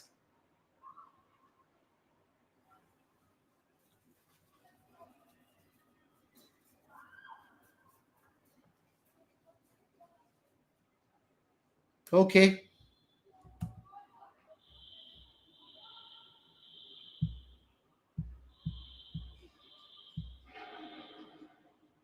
Okay. We'll just do one more passage before we go to the other areas. Let me see which one is the right one. We have this. We have this. Okay. And we have Brexit is a turning. Okay. Let's do this. Deliberately giving something a little different. Okay. 3 minutes.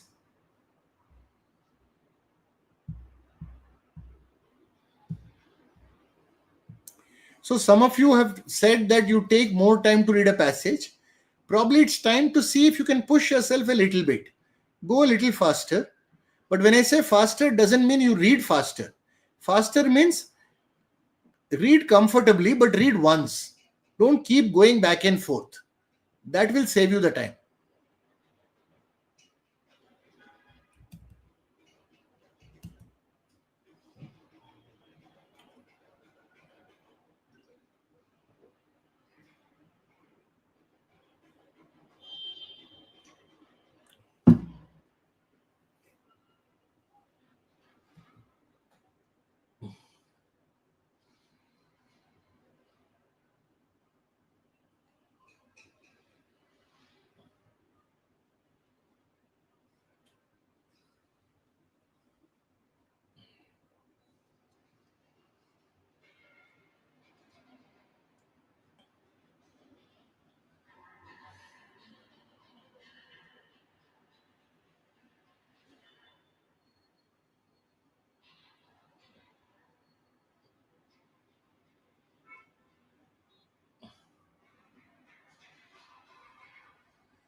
Right. Are we done?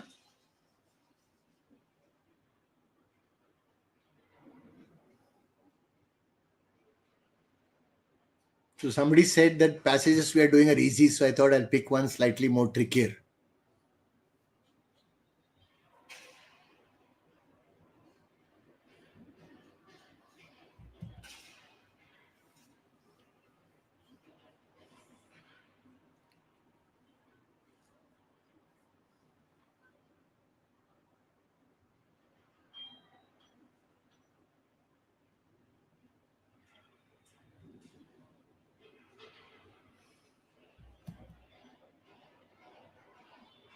Okay, shall we get to the discussion?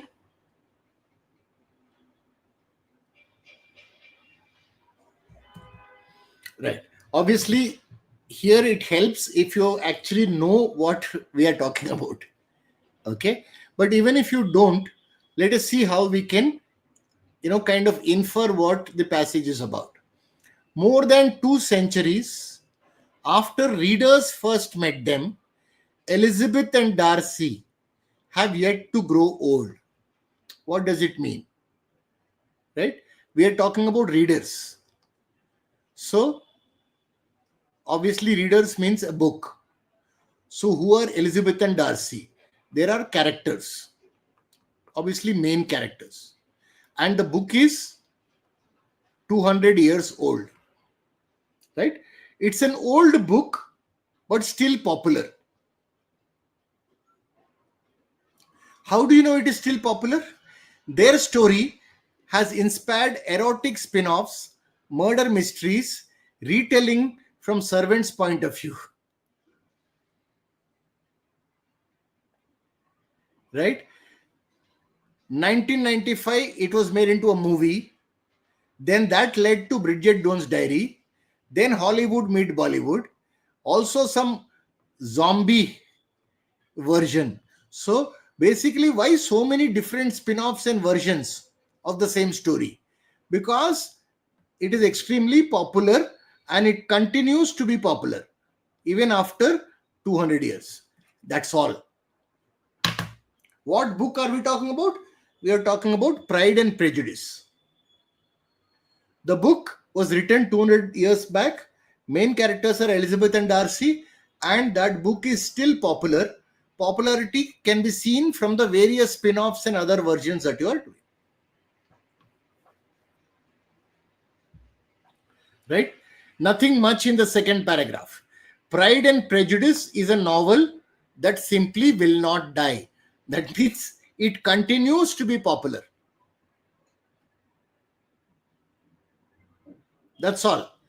Various examples are given that when they found some kind of pheromone in a male mouse irresistible to a female mouse, they named it Darcin. All that is examples of the popularity. That's all. Don't get bogged down by details.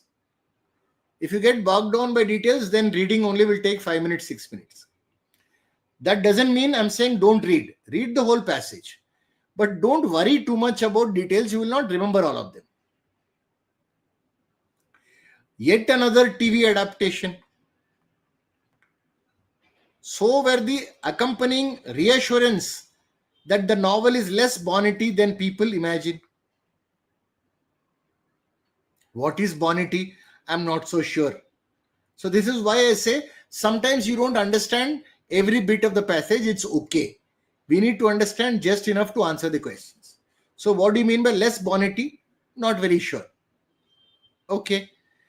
One oddity means something that is a little odd, is that those rejecting accusations of smallness and gentility keep picking Austen's best-loved book over harsher works like Mansfield Park or Persuasion. So what we are basically saying is that people say that, okay, this is a slightly shallow book, it's not very broad, but they keep focusing on this book. If you want more serious books, then the same author, Jane Austen, has written more serious books. Right? So, if you want to accuse Jane Austen that she is not serious enough or not, gone in depth, Then she has, but in other books. But they keep looking at this book. The other thing is their fixation on clothes. That whenever they focus on this book, their focus is on clothes. But the author did not focus on clothes. Her big focus was on money.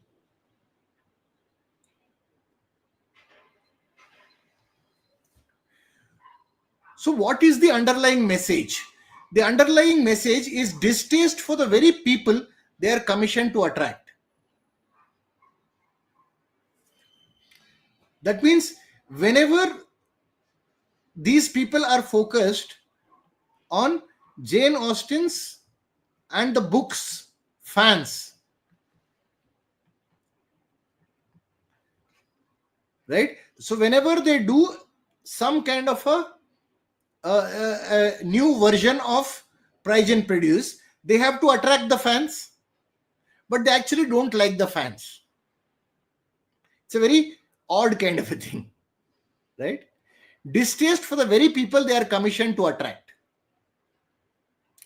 So the respectable admirers must rescue the author from the Janeites. Janeites are the Jane Austen fans.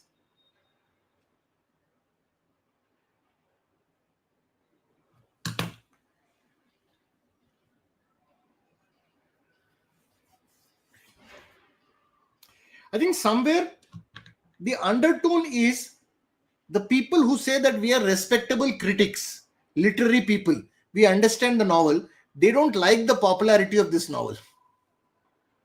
And they don't like the kind of people who like the novel. Right?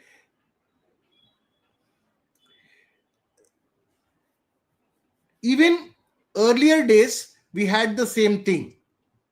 Henry James, they praised the novel of Jane Austen, but it was very grudging praise with a lot of condescension.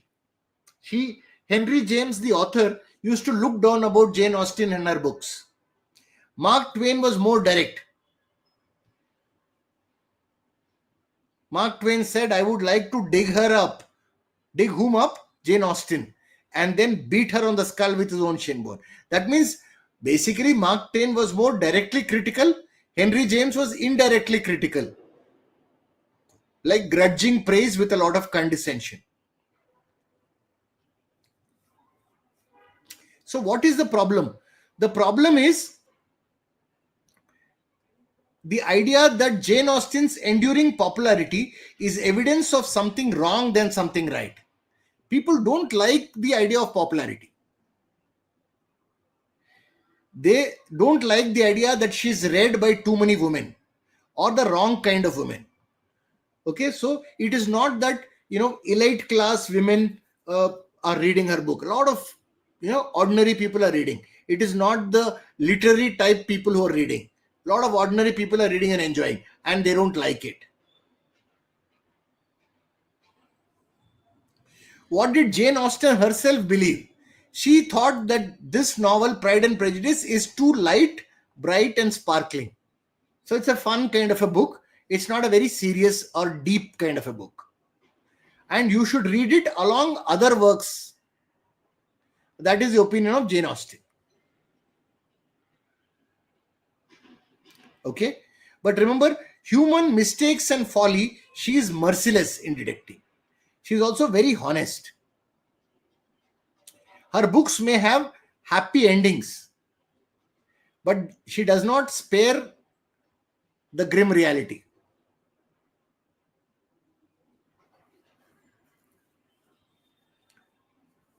Okay? That means she's not, other writers may have written more bigger, broader stories, but she shows the world very well. Which means that she is a great author. There is no need to apologize for Jane Austen. Okay, so much trickier passage here. Okay, go for the questions.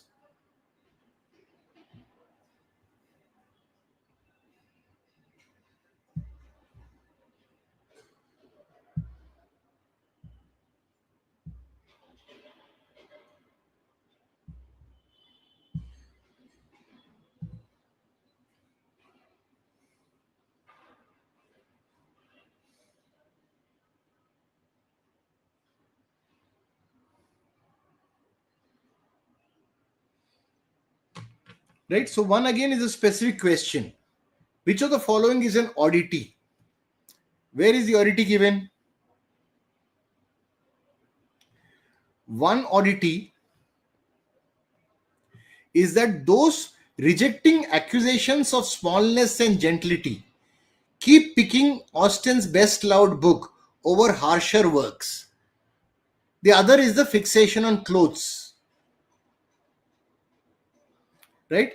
So, people who like Jane Austen are repelled by TV adaptations. The TV adaptations are enormously successful.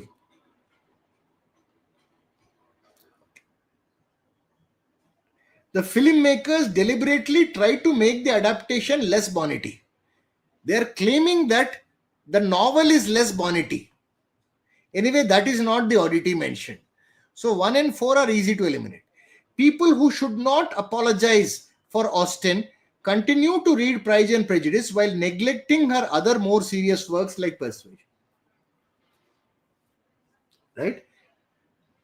So that is kind of given. Similarly, undue importance to garments. So one of these two is the answer. Right? Fixation on clothes. So this part is correct.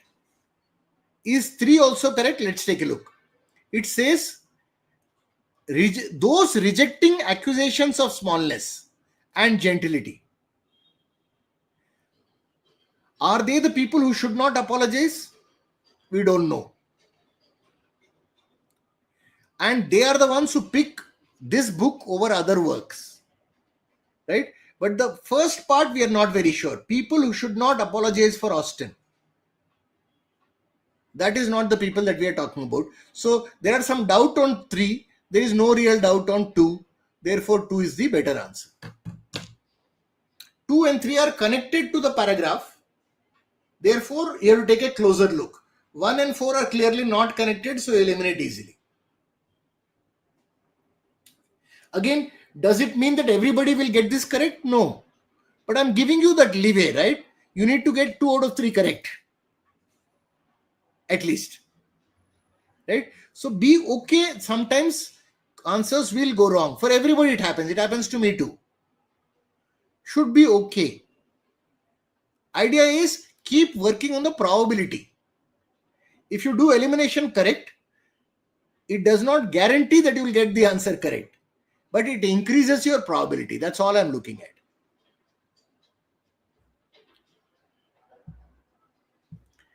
Which of the following can be inferred about her work? Right? Her work is mostly given here.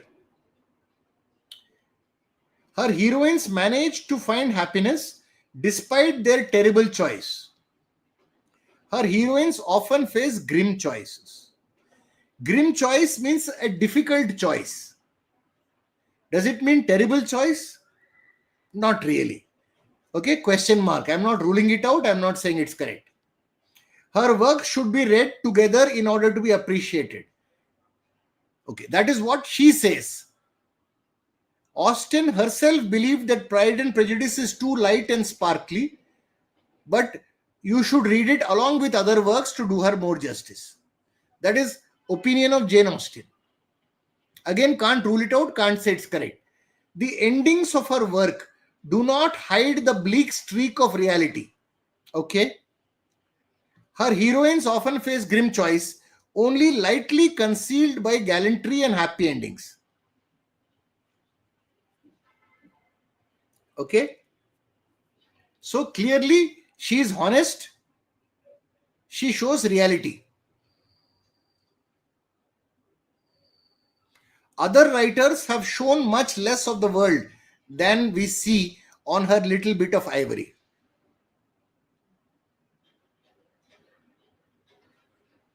Right? So she does depict reality.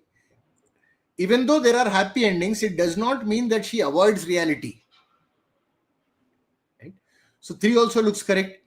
The cozy environments of her novel seldom do justice to her brutal honesty. This is clearly wrong. It is not a cozy environment. merely a contained one. So 4 is the only one which is clearly wrong. What would you do? Okay. Now, grim choice. Her heroines often face grim choices. That means you are asked to make difficult choices. It is not that they are making bad choices. Okay. Despite their terrible choice means that heroines make wrong choices. Do they make wrong choice? No, they are facing difficult choices. Two different things. Right? So, one is not the correct answer. Now, between 2 and 3, 3 is an opinion of the passage. 2 is the opinion of Jane Austen. So when you say which of the following can be inferred, it is from the passage. Which is why between 2 and 3, I would take 3 as the answer. It's a really close one. So you have to work to get the correct answer here.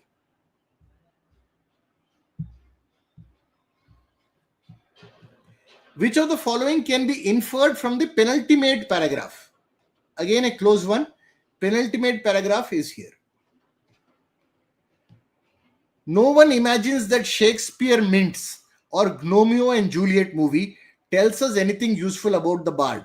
This is the only part which talks about Shakespeare. Okay.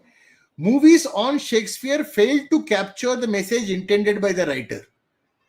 Not really. That's not the main point. Yeah, basically, these are spin-off movies. Right? It is not that the movies are not giving information about the Shakespeare, but nobody even expects that these movies will give information about the. So it's not a failure. They are not even intended to do that. Okay. Now then it becomes an issue. Jane Austen is a victim of sexism, snobbery, and more. It is given here. There is more than a tinge of sexism and snobbery in the idea that Austen's popularity is evidence of something wrong than something right. Close. So we have to think about it. There is an inherent flaw in the way Jane Austen is perceived through her work. The longevity of Jane Austen's appeal has underlying implications. All the three are there. So we have to go close. Once you go close, what do you find? Jane Austen is a victim of sexism and snobbery. Is she? Where is the sexism and snobbery? The sexism and snobbery is there in the idea that her popularity itself is something wrong. So, the analysis of why she is popular, that concept is sexist. But personally, Jane Austen is not a victim of sexism. She is anyway long dead. So that is why we will take out this. Shakespeare is not the focus anyway. There is a flaw in the way Jane Austen is perceived through her work. But the main idea is the idea that popularity itself is a problem. What is the problem of the popularity? Too many women read. The wrong kind of women read.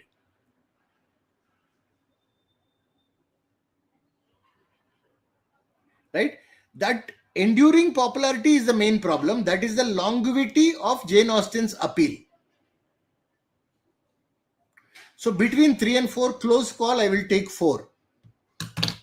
Because that is the focus of the penultimate paragraph. Again, this is a question. If you get between 3 and 4, if you choose 3, I have no problem. It can happen. But if you choose 1 and 2, then you are making a big mistake. Because 1 and 2, especially 1, for example. Between two close choices, you will get a few wrong. Don't beat yourself up too much about it.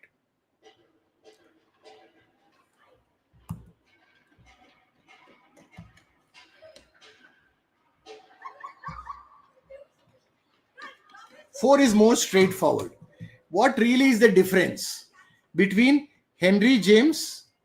Henry James gave what is called as grudging praise with a lot of condescension. So apparently he was praising Jane Austen, but it was not from the heart, and he was actually looking down upon her. Mark Twain was more direct. He said, I would like to just beat her. Right? So, amazement and revilement, indignation, impudence, blatant criticism with vitriol, prejudice, and condescension. I would eliminate condescension because that is what Henry James had. Mark Twain is much more direct. Now, impudence, this word unfortunately you will need to know, is helplessness. There is no reason why Mark Twain would feel helpless. Amazement as to why she is popular, we don't really know.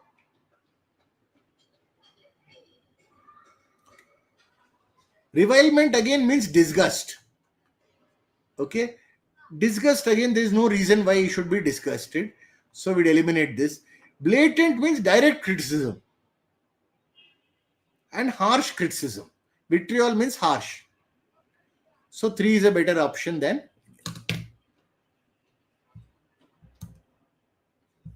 So again, you will see this. One of the reasons why I said, look, this particular set of passages we have chosen also has a passage. If you had the choice of, I would do 3 out of 4 passages, then you would probably say, yaar, isko chhodte hain.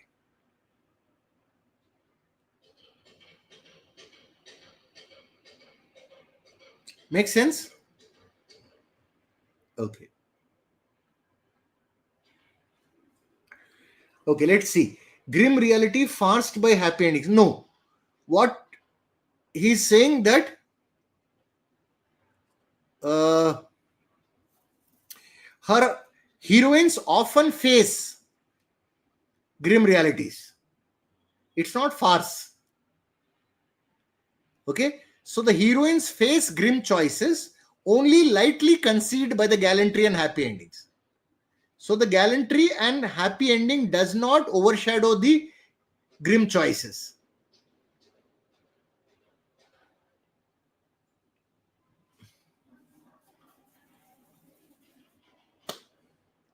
So Janina, I thought I was all throughout giving advice of what you can do. I think one is you can't change too much in the last 2 weeks. What we are trying to do is do small things which will, hopefully improve your accuracy and the. Right? So broadly, idea here is if you are consistently good in terms of accuracy, then you can try to increase attempts a little bit. If your accuracy is below that 60-65% mark, then we should try and fix that accuracy. And I have given small tips how to fix that accuracy. One is spend more time on the questions and choices. When you have 2 choices, look closely. Third, refer back to the passage. 4, practice Sea Beast with lot of examples.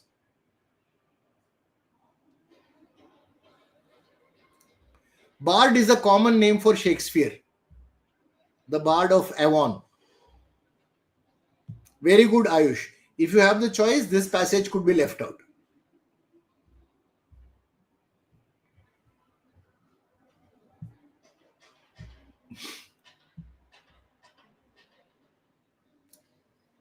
Okay.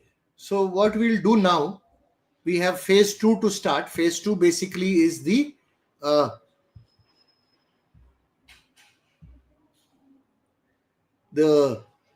VARC, the VA side. Okay. So let me see if I can open that part.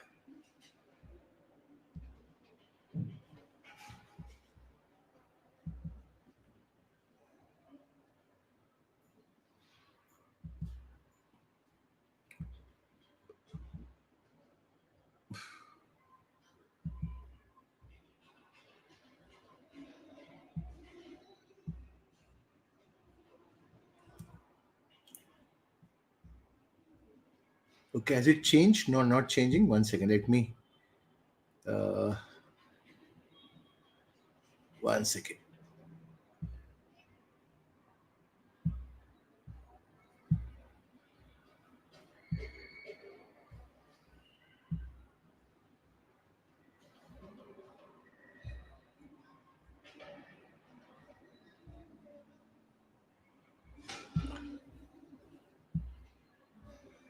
Wait.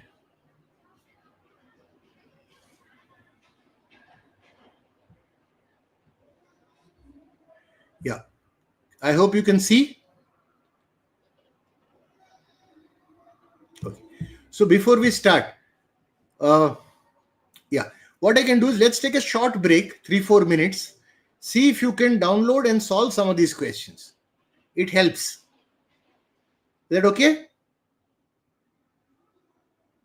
The MyZone link is there, right there in the chat window. Otherwise, you have to keep giving time to solve each of the questions. I'll still give some time, but it makes sense to do that. Shall we take a small break of about 3 minutes? Right? So don't go anywhere. Use the time to uh, solve those pre-assignment questions. Right? The PDF link is shared. It is there in MyZone also. Can follow and get that done.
Sorry, I missed that.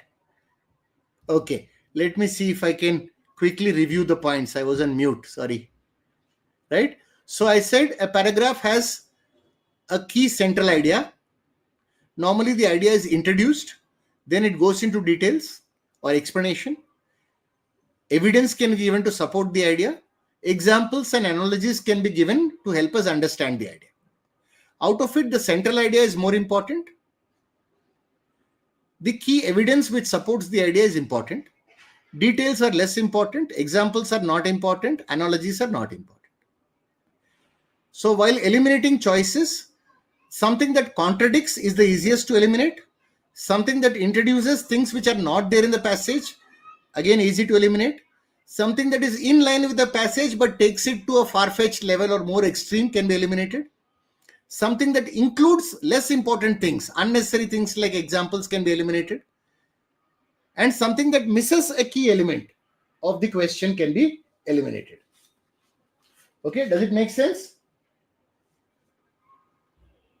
Okay, so let's apply that to the first question.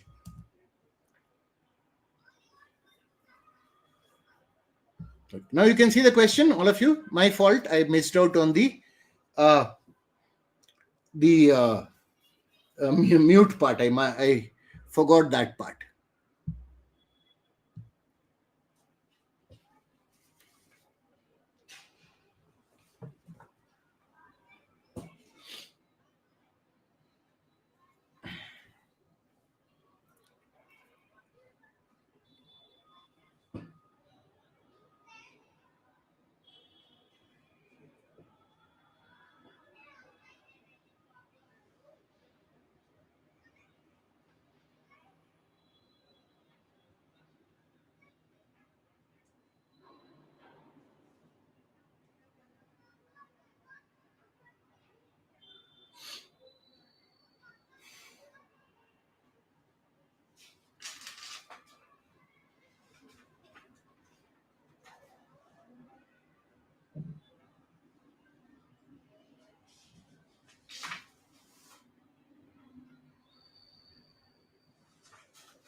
Okay.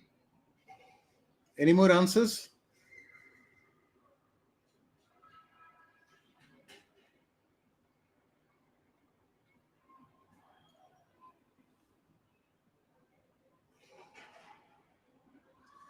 Okay, let's see. Now, it may at first seem paradoxical that the clash between the old and new should have erupted in a full-scale civil war in Spain.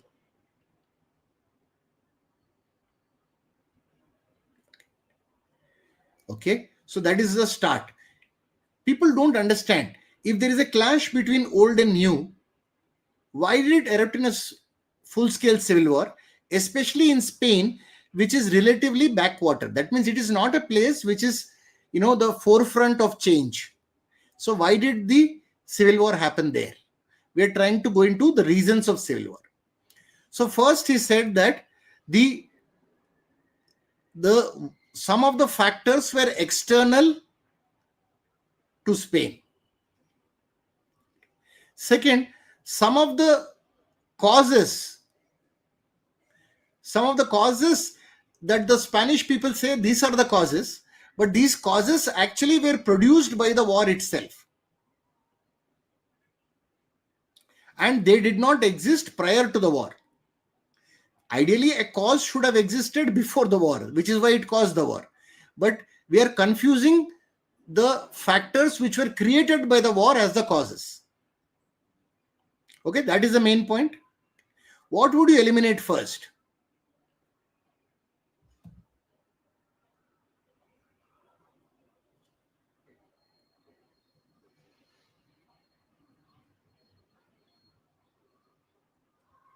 My Zone pre-assignment questions PDF. See if the link works. The link is there in the chat window.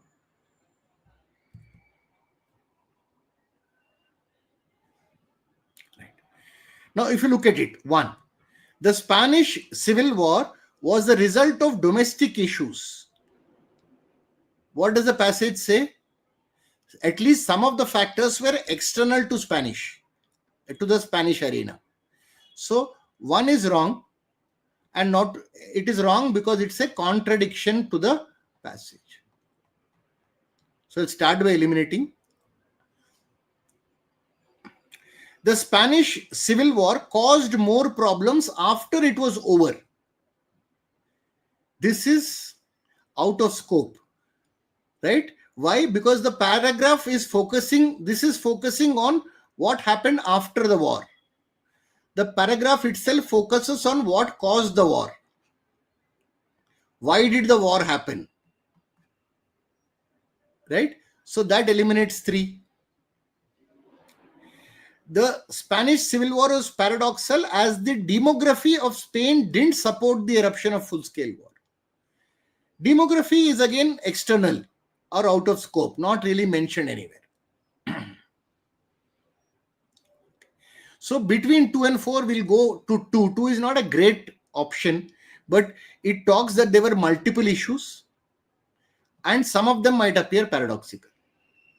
Best of the available. It's not a great option in terms of like, is this really a perfect summary? No, it isn't.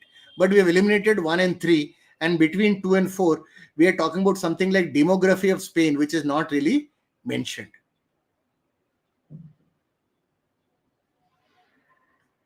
Right? And multiple causes is given because some causes were external. Right? So it's not an ideal summary, but it's the best of the available 4.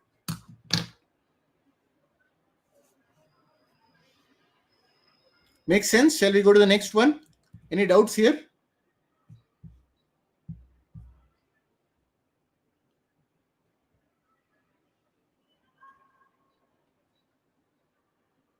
Okay, no? Okay, let's go to the next one.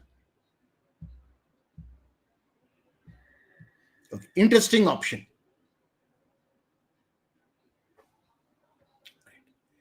You can tell me what is the right answer as well as which options are eliminated and why. Either way is okay. Go for it.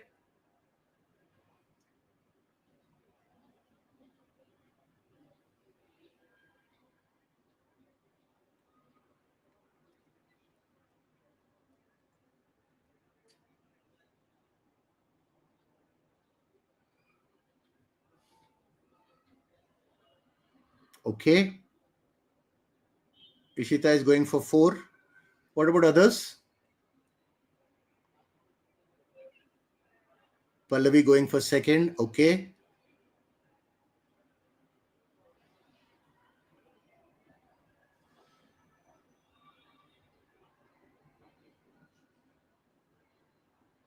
Anybody else?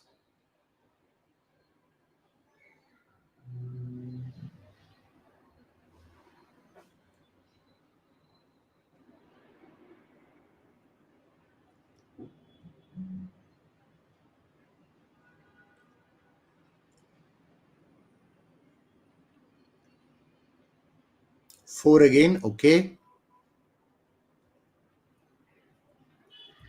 Okay. Let's see. What is the main point? The central idea of the passage, right? Amphibians, that is a species of animals which can live both in land and water. They are a particularly interesting group if you want to study the evolution of spatial strategies. This is the main point, right? If you want to study spatial strategies, amphibians is an interesting group that you can study. Why? Why? Why are they interesting? 1, because there are regular movements between terrestrial and aquatic sites for breeding. So they keep moving between water and land. That is 1. Okay, movement between land and water. That is one reason. The second, more important reason is that their reproductive behavior is very diverse. Very diverse reproductive behavior. Okay, now this is details.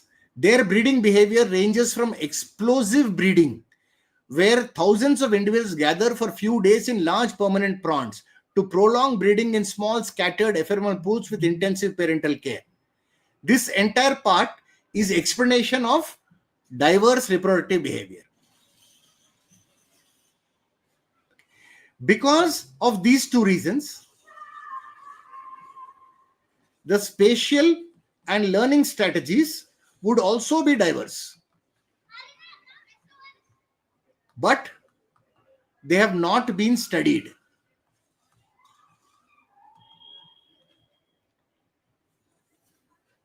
Okay, so that is a point. Now let's start. Option 1. Due to their varied reproductive behavior, the amphibians and their associated spatial learning strategies have been the focus of many scholarly studies. Wrong. Why? Because it's a contradiction. The author is saying they have not been studied. So clearly, if you say that they have been the focus of many scholarship, that is wrong. Due to the varied reproductive behavior, their spatial learning strategies have been the focus of evolutionary biologists. Evolutionary biologists have not been mentioned. But again, this is a contradiction. They have not been studied by anybody. And 2 is saying they have been studied by evolutionary biologists. So it's wrong. So now you're left with 3 and 4. Now remember, if you look at these choices, large parts of the choices are very similar. For example, up to here,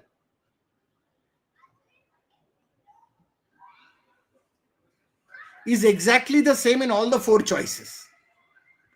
So you're playing a game of spot the difference. The first part of all the choices is same. Now, the difference comes in the second part, which is the reason we eliminated 1 and 2. Now look at 3 and 4. Should be studied. The author directly does not say that they should be studied. Right? But he says there are particularly interesting group for studying. So you can infer that author believes that they should have been studied. Remember, but largely remain unstudied. So there is a but. They are interesting. There is diversity in reproductive behavior. The spatial and learning strategies would also be diverse, but somehow, for some reason, they have not been studied. So you can infer that the author believes that they should be studied. Remember, he says they are very interesting, right? So 3 looks correct to me. I'm not deciding unless I look at 4. Have been diverse and unnoticed. Now, due to means this is the cause. Because their reproductive behavior is diverse, therefore their learning strategies is diverse. That will be correct. But unnoticed? No. 4 is saying because their reproductive behavior is very diverse, their spatial learning strategies have been unnoticed. Why have been they unnoticed? Because they are diverse? No. Why they have not been studied is not given in the passage. And it is definitely not because of their diverse reproductive behavior. Right? So very close, but that's what you do when there are 2 close choices.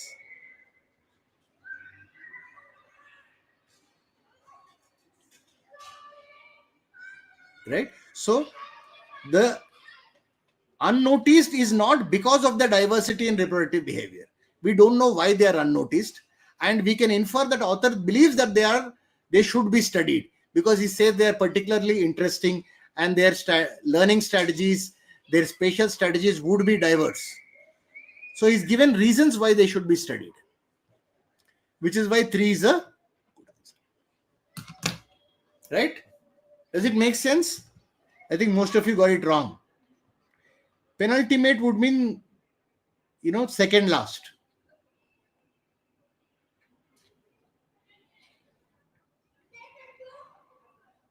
Make sense now? Again, you will see this commonly across entire VARC, that 2 choices get eliminated very quickly.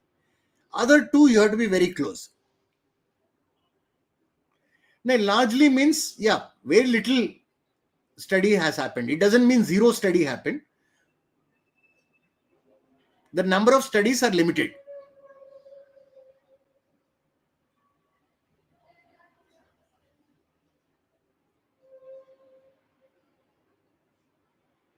Okay, clear now?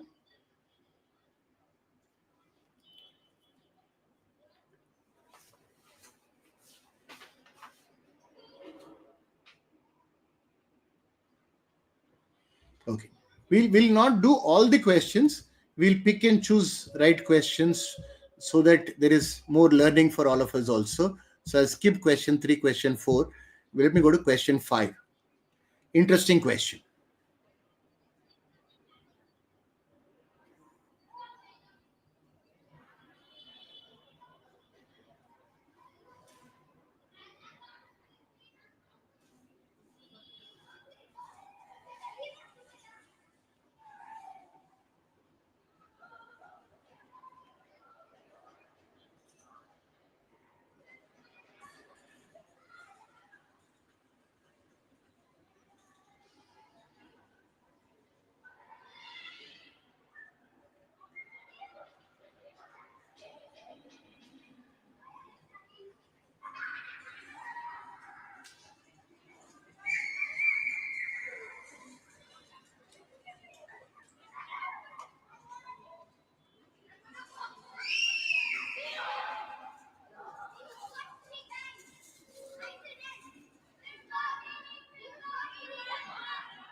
Yes.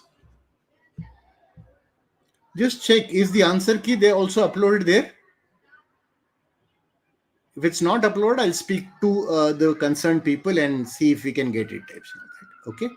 Anyway, I think the video also will probably get uploaded later. Okay, good. Bhuvan and Janina both going for 2.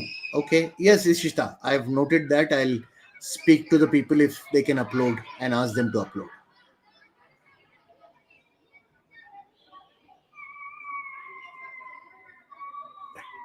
Again, I've selected this because it's a close option.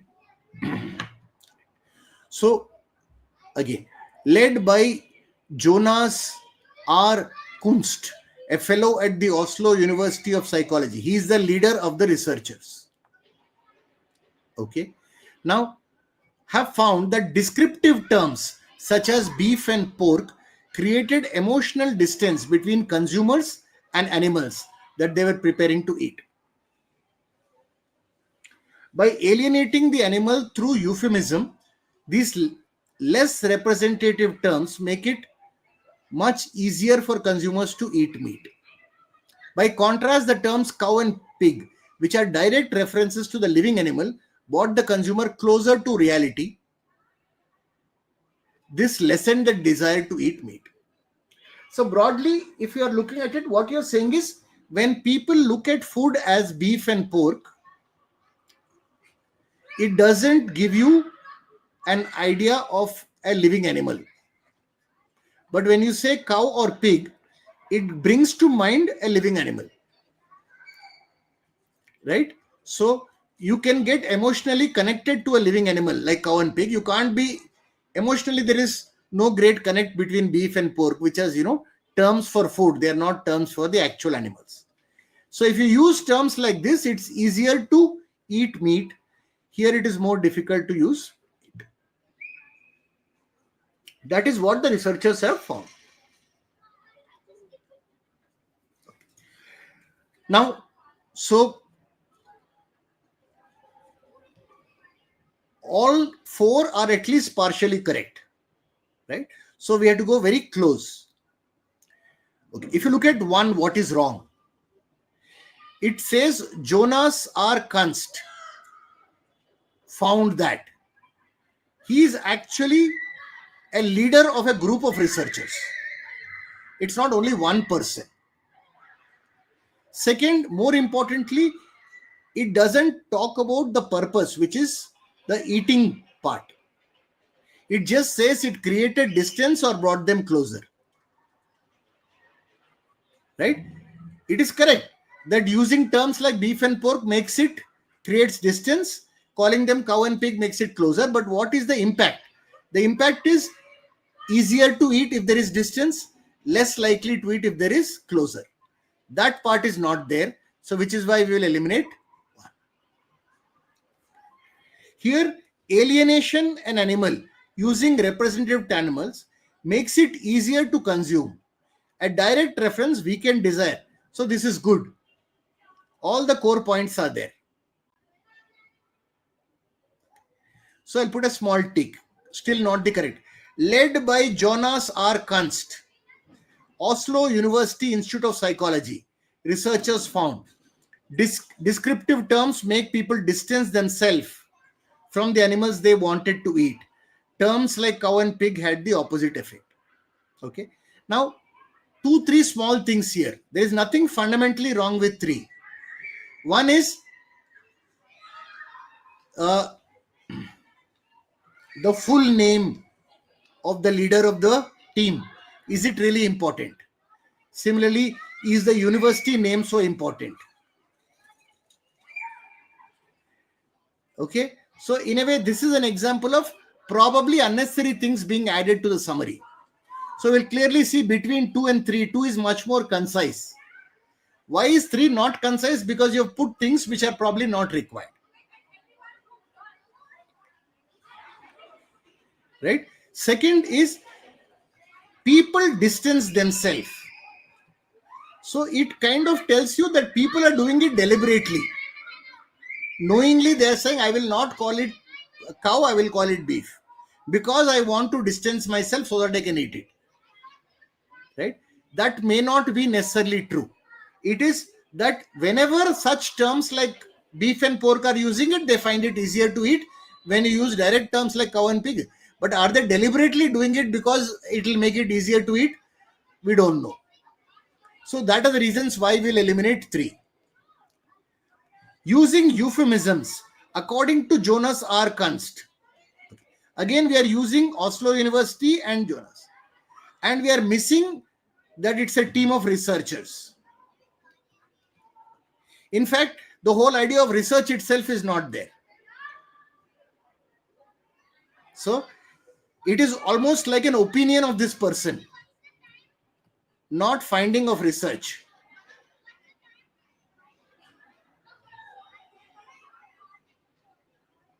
Okay. So again, between 2 and 4, we'll cut out 4 and make 2 as a better option.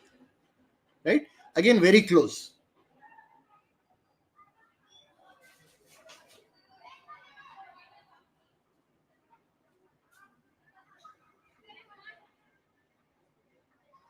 Okay. Any doubts? Clarity? Okay. Most of you have got it right. So good.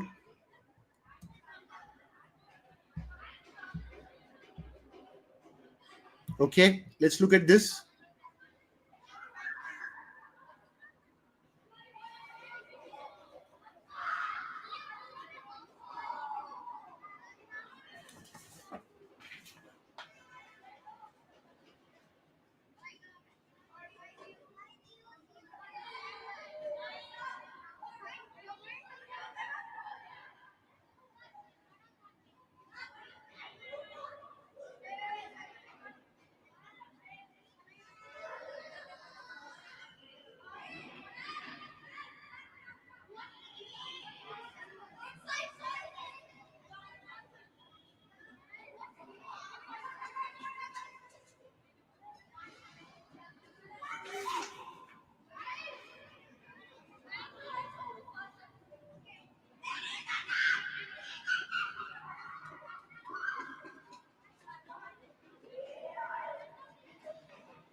Okay.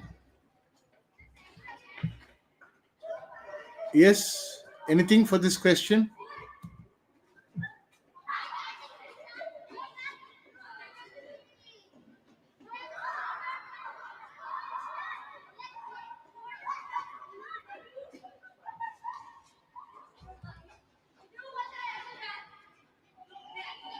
Okay. Anant going with 4. Naman going with 1 or 4. Okay. Janina going with 2 or 4. Okay.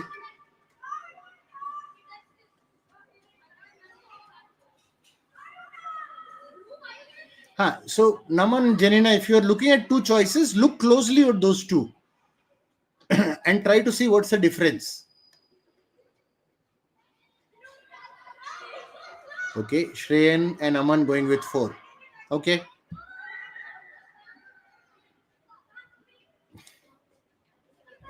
Okay. Chalo. So, let's look at the passage.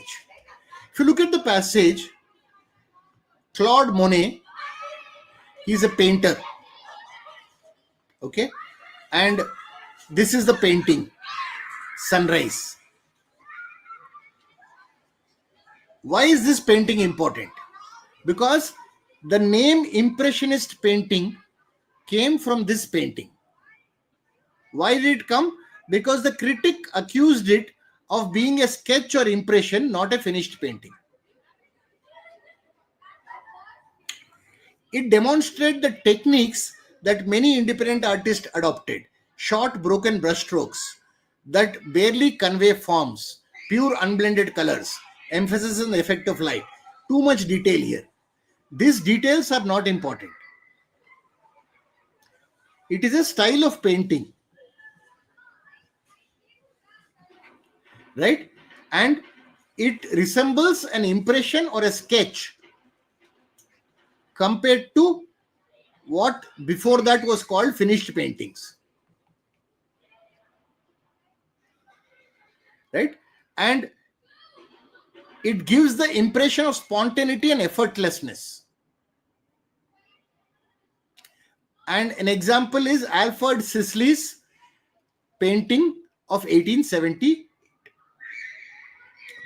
Now let's look at it.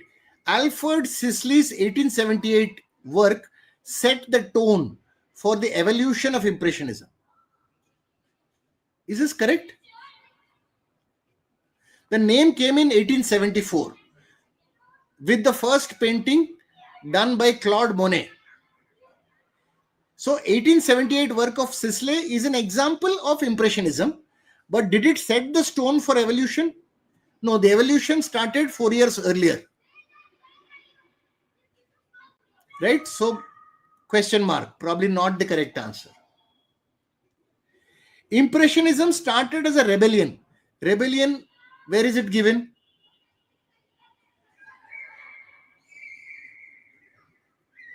Yeah, it is different from conventional norms. Yes.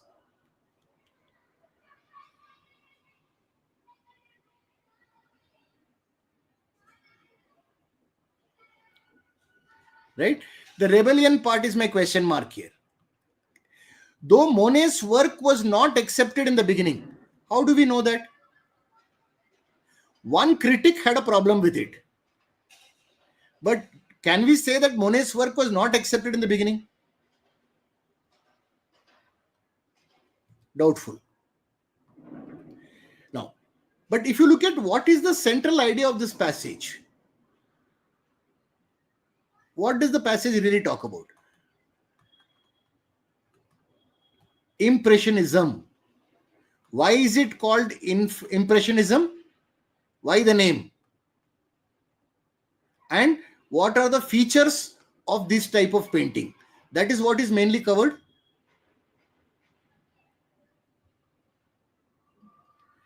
Impressionism derives its name from the style and technique, which is different from traditional notion of finished painting. Perfect. There is nothing wrong with this. Where the name came from? The name came from the style and technique. And this style and technique is different from traditional idea of a finished painting. Now you could say, hey, Claude Monet's name is missing. Alfred Sisley's name is missing. The name of the paintings are missing. That's okay. Those are examples of Impressionism. Those examples need not be there.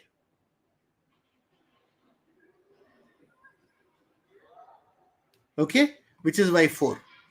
Again, a lot of you got it correct, so not a problem.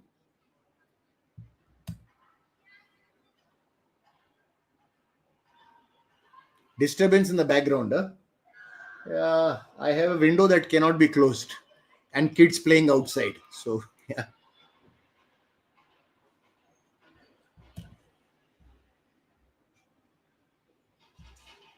Again, let's do selective questions.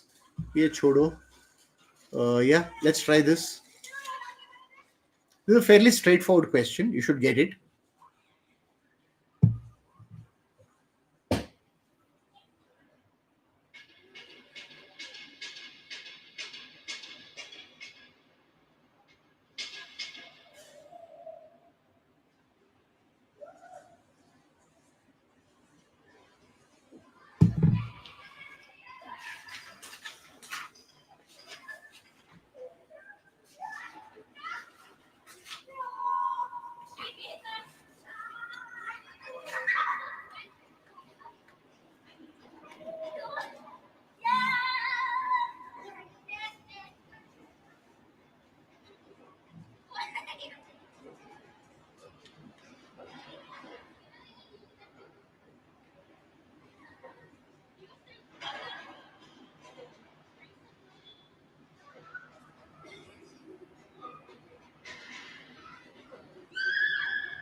Right? Straightforward? Yeah, straightforward. Almost everybody's getting outside.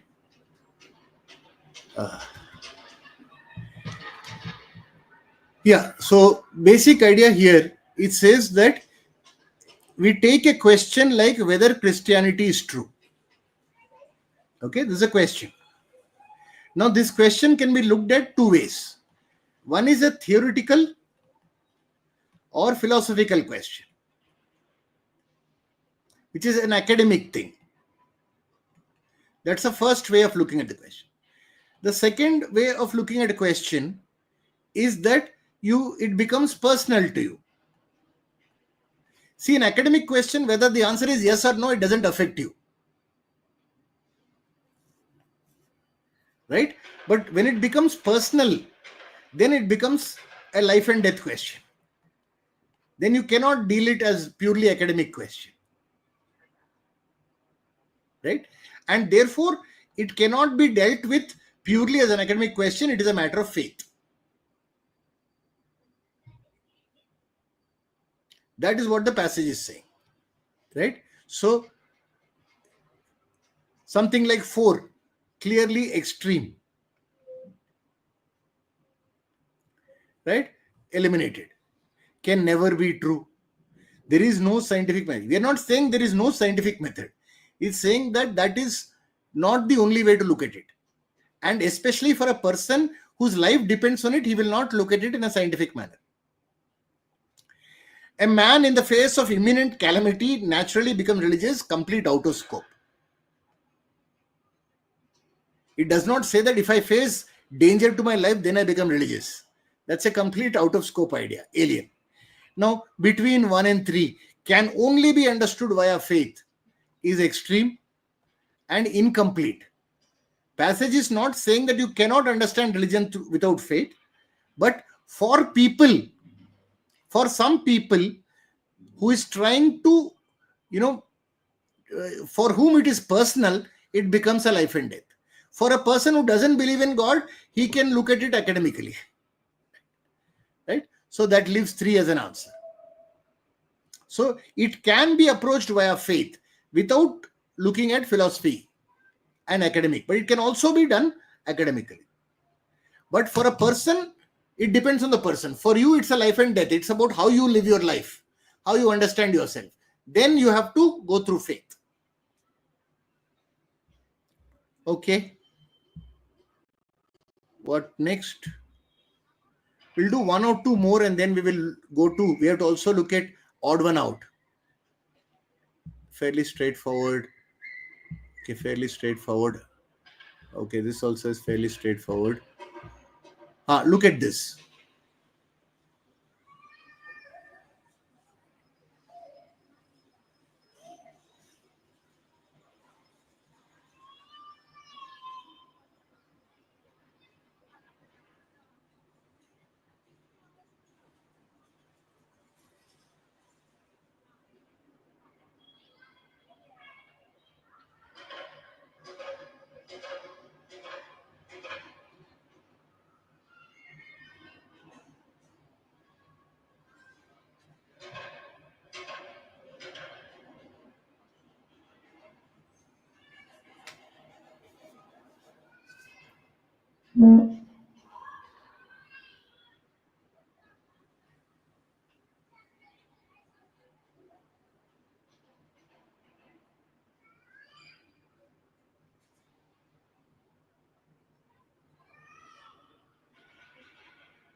Yes.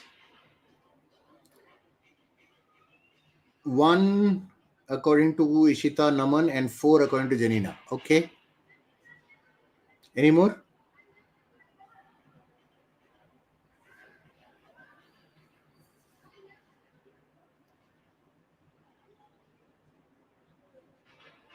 One. Okay. So basically getting 1 and 4. Okay. So look closer between 1 and 4.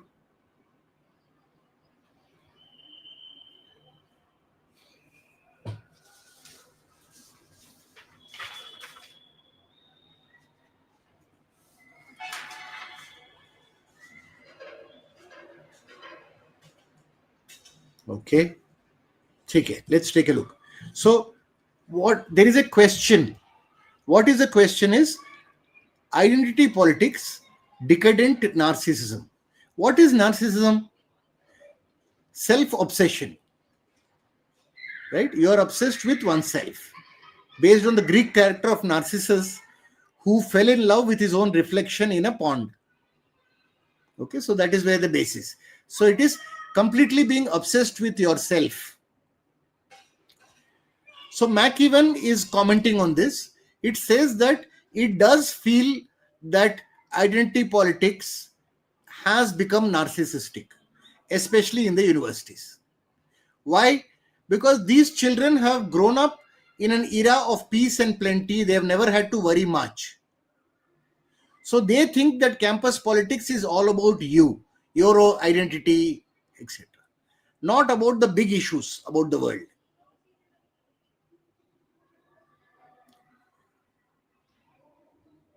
Right? So instead of looking at all the other big issues, they are looking at authorities to bless them rather than challenge authority.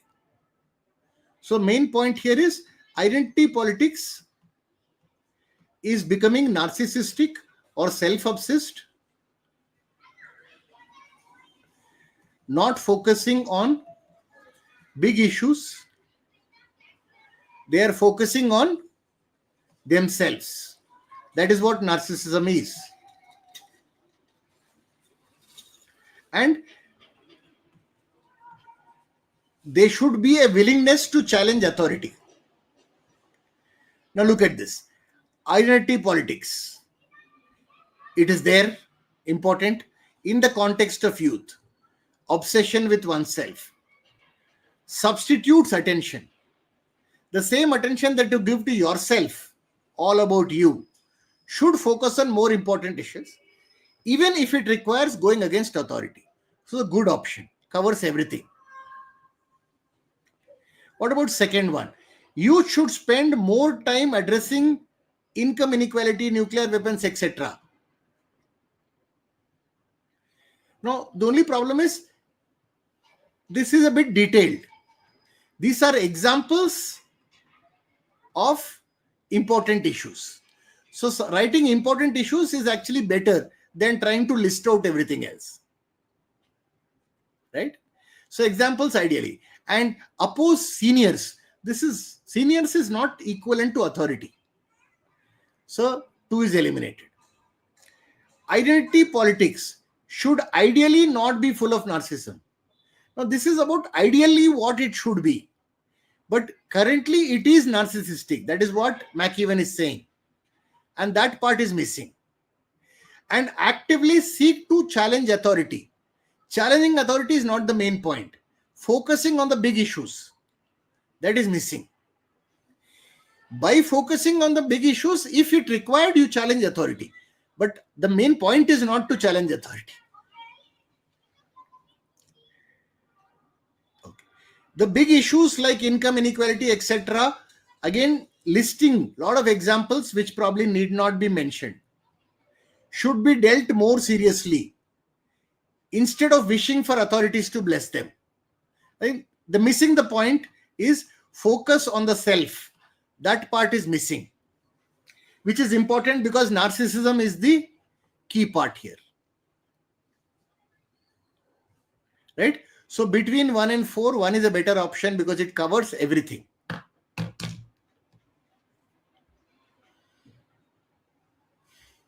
Okay, let's move. Okay, now let's go to odd one out. Okay. Now in odd one out, just 2 minutes of basics, we have 5 sentences. Okay, 4 belong to a paragraph. 1 does not. And you have to find the one that doesn't belong to the paragraph. Simple enough. Now, how do we do this? One is find pairs. Remember, we know how to find pairs. We have done that for Parajumbles also. Suppose if 1 and 3 is a pair. That means either they both belong to the paragraph or both don't belong to the paragraph. But both don't belong to the paragraph is not possible. That means if it is a pair, then both belong to the paragraph. Neither of them is the odd one out. So if you get 1 and 3 as a pair and 2 and 5 as a pair, then answer is done. Odd one out must be 4. Second is, okay, if you get 2 distinct pairs, then answer becomes very easy. The other option is suppose you get only 1 pair. Or you get a triplet. That you know these 3 are connected, therefore these 3 are part of it. From this, try to get what is the central idea of the paragraph. And among the remaining options, look at something that is slightly different from the central idea. Right? So, why do I like odd one out? Because fundamentally, there are only 5 possibilities. out of which one is the correct answer. And it's a theta, which means there's no negative also. So there is no negative in PG, parajumble, but that is one correct option out of 24 combinations. Here there are 5 possibilities and one is correct and it is theta. Second, the minute you find one pair, it becomes 1 out of 3. And normally it's not that difficult to find a pair. Right? Unlike parajumble, you don't have to find the correct order for the 4 that belong. All you have to decide is these 4 belong to the paragraph. In which order doesn't matter. Once you decide which 4 belong, the one that doesn't belong is the odd one out. Okay? Let's hit it.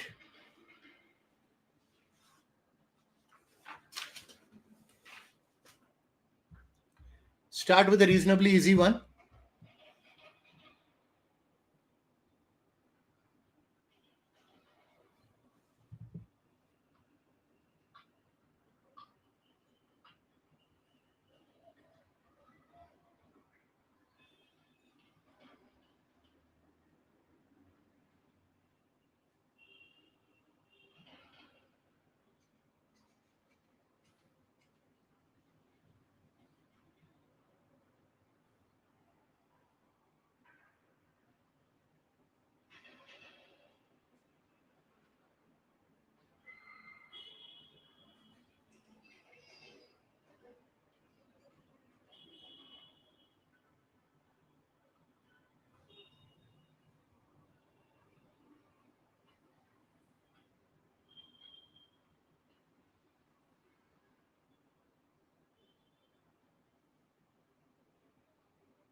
Yes? Yes. Very straightforward, right? So easy one to start with. So, look at this. It will cost you a penny. What is it?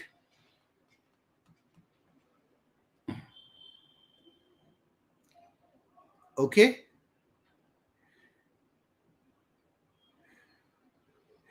A new video from American Chemical Society explains how to do this. Super cheap wine saving life hack. What is this hack? What is this? So words like it and this and all these are connective words. Okay? So super cheap wine saving life hack is reviving a stale bottle of your favorite vintage. So this is the connection. Specific order of the connection, I don't know. This is a pair. What is the hack? The hack is reviving. It will cost you only a penny. Drop a clean copper penny. That means you're using a penny as a part of the process of saving the spoilt wine. So 1 and 2 are connected. Therefore, 4 is the answer. Simple.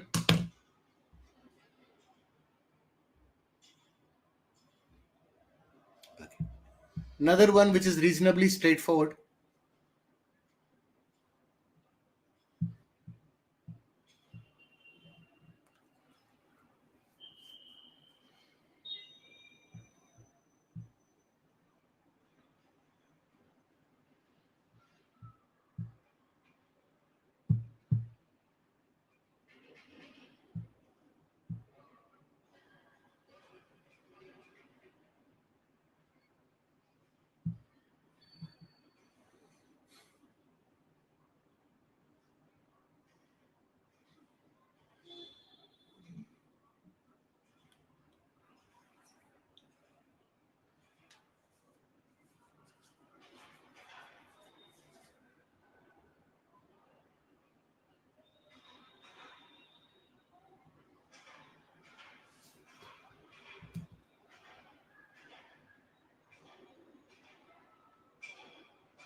Lot of fives. Ishita is going with 2. Okay, let's see. What are the connections?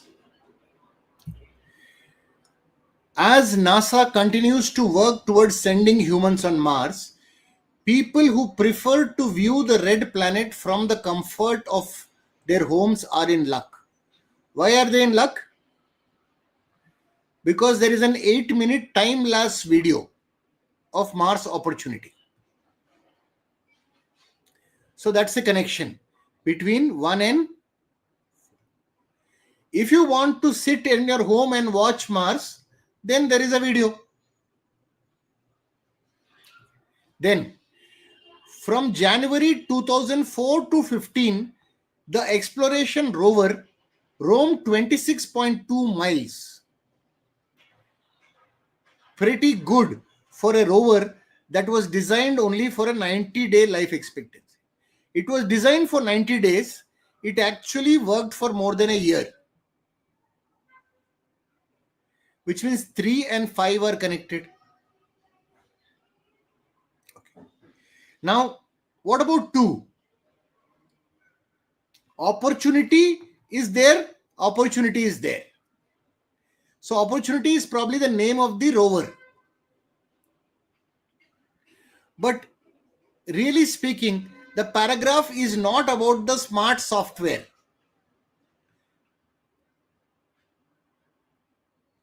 And who makes it. That is different from the other part. Look at the entire part. The paragraph is talking about the Mars rover. What it actually did and the video which people can see.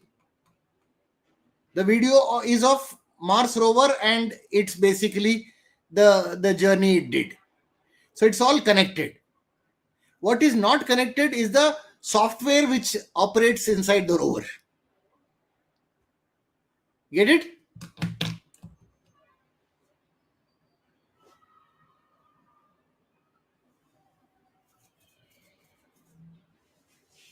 Okay.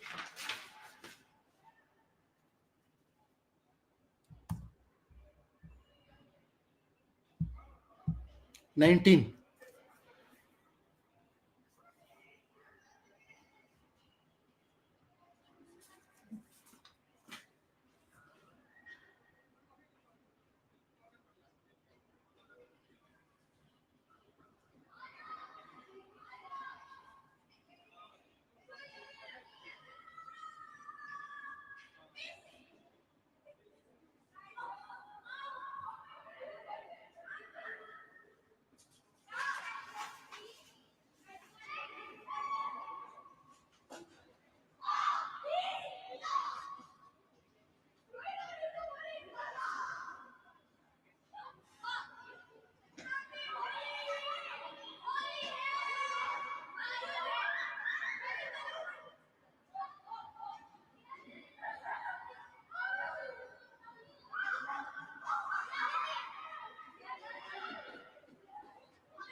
right?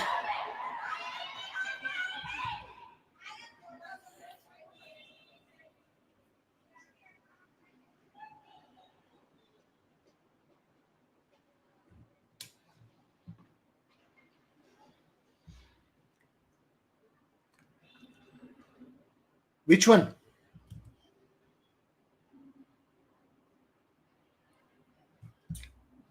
Okay. This is a tricky one. What are the connectors that we can do? 141 mines have been certified as conflict free. 206 smelters, refiners have passed conflict free audits. Can you tell me which one 4 is connected to?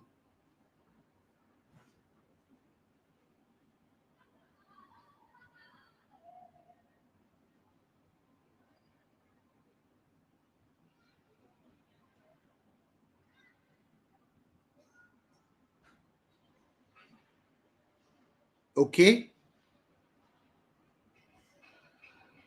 3 and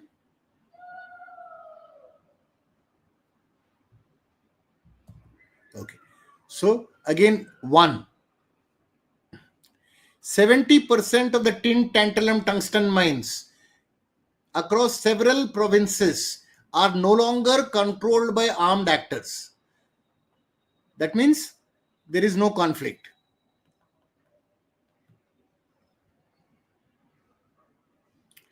By sourcing conflict-free minerals and raising awareness, you are trying to change the status quo and make a difference. Right? How do you source conflict-free minerals? By certifying certain mines as conflict. By certifying certain refiners have conflict. Similarly, 70% of the mines have already been certified that there is no conflict there.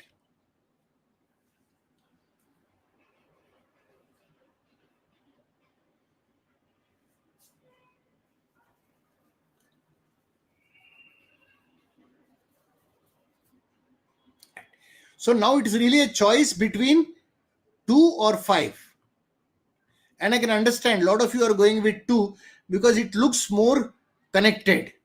That miners, horrific living condition, violence, oppression, militia, and so-called conflict minerals. But what is the central idea? The central idea is how our actions are contributing to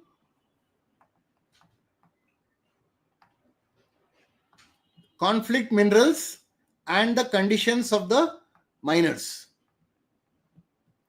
And what is the solution? See, if you look at 4, why do you want to certify? Look at 3. When you buy, you should buy conflict-free minerals. Make people aware of conflict minerals. Try to certify which mines, which refiners are conflict. Why are you doing all that? So that you can avoid buying conflict minerals. Right? So most people don't realize that their devices can negatively impact miners. This is the problem. They don't realize that they're actually buying conflict minerals, which is affecting the miners. So the solution is 3, 4, and 1. Right? So yes, 5 is kind of connected, but the main problem is how our actions can be a solution to this problem. As of now, because we are not aware, we might be inadvertently helping the conflict and creating problems for the miners. Can we change that? And how do we change that? That 4, 3, and 1 is giving. Right? Which is why 2 is actually connected and 5 is the answer. Because 2 is the problem and 4, 3, and 1 are the solution. Does it make sense? 4 is connected. So, for example, 4 saying that 141 mines are conflict free. They have been certified. Same thing is happening. 70% of the mines are, no longer controlled by armed actors. That means there is no conflict there.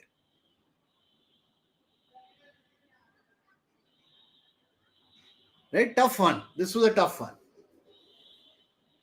Because on the surface, 2 looks unconnected. For example, there is a movie called Blood Diamond, which specifically talks about the diamond mining in Sierra Leone. And that created awareness of how we should avoid buying conflict diamonds. So buy only diamonds which are certified as not coming from the conflict regions. So if we stop buying from the conflict regions, then these armed terrorists and militia, they will not be able to generate money. And therefore, we are not going to fund their violence. Okay, we are running short of time. Let us do one last one before we go into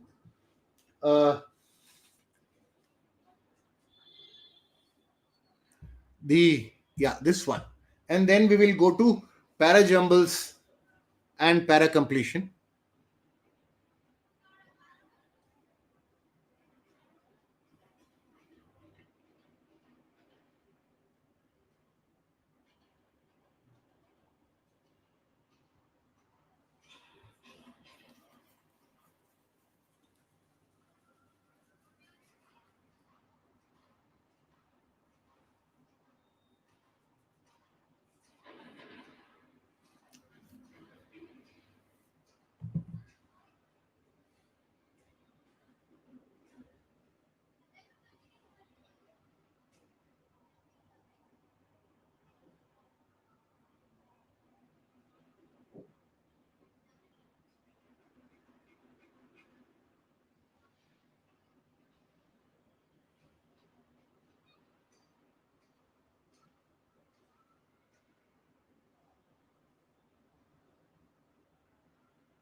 Thank you, Janina.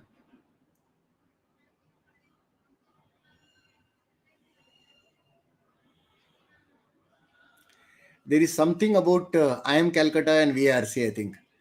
So Jijo is also an IMC alumnus, and he's also somebody who's really keen on VARC and makes it absolute fun.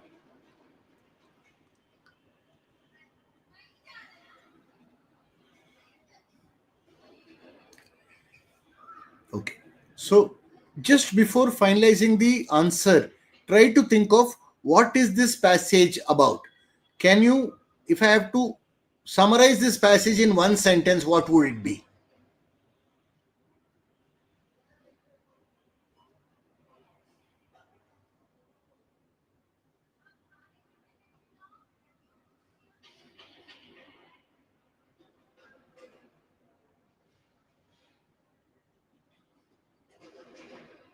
Come on, think harder.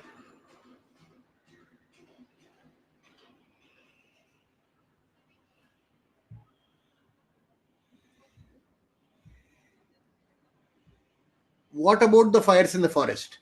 Fires in the forest is too general. What about the fires in the forest?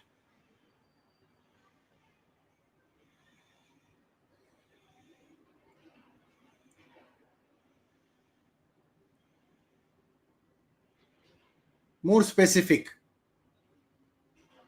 Very good, Ishita. Setting wildfires is arson. What is arson?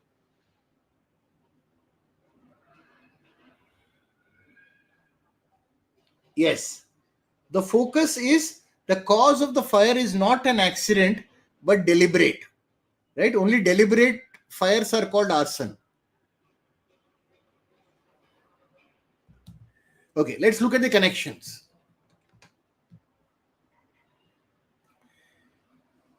This has led to a sense of hopelessness and apathy. What could this be?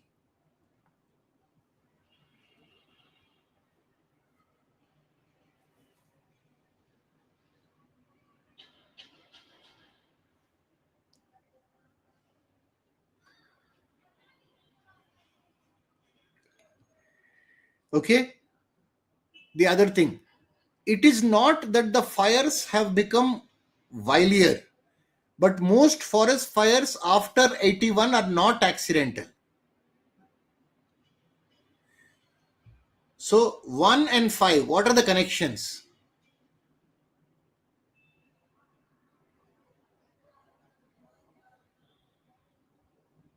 One is, for example, 5 is connected to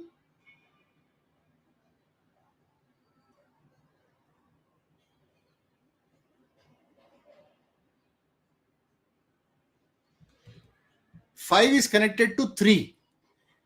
People have been arrested, caught while setting the fire. Not accident, deliberate. These were cases of arson. So 5 and 3 are connected.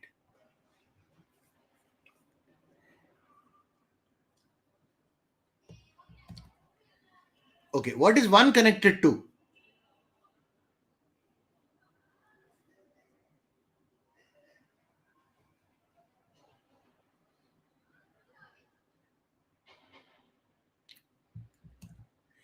Today, when village firefighters douse a fire, again there is a fire.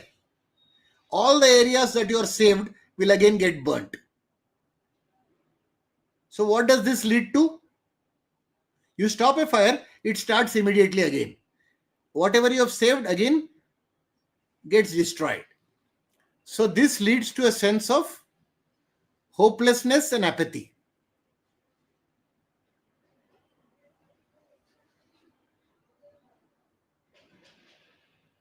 Right? Which means 2 is the odd one out. Because 2 is not talking about the cause of the fire. The whole discussion is about what is causing the fire and what is the effect of, if it is a deliberate fire, what is the problem? Who is setting on fire? Is it accidental? Is it deliberate? That is the focus, not on what is the amount of damage being done. Right? So one learning we have is we have to understand a paragraph is normally concerned with one idea. Can you define that idea specifically? It can't be too broad. It's one paragraph. See, the odd one out will not be completely unconnected. It will not suddenly say solar system or Mars. It will be somewhere connected to forest fires. Which is why you have to be very specific. What is this passage about? It is about how the fires are being caused and what is the effect of deliberate causing of fire. Not how much damage is being done. The only option 2 talks about the amount of damage.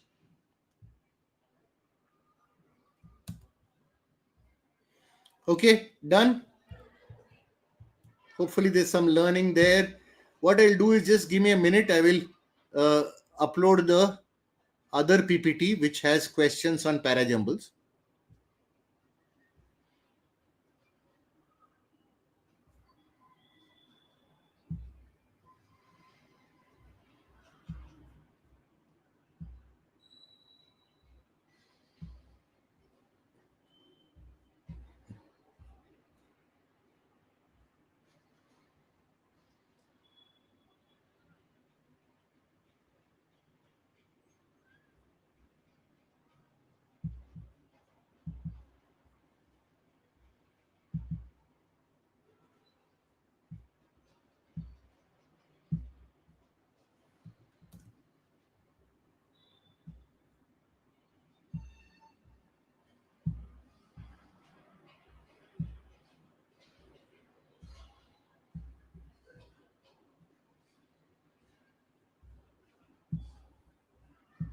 Yeah.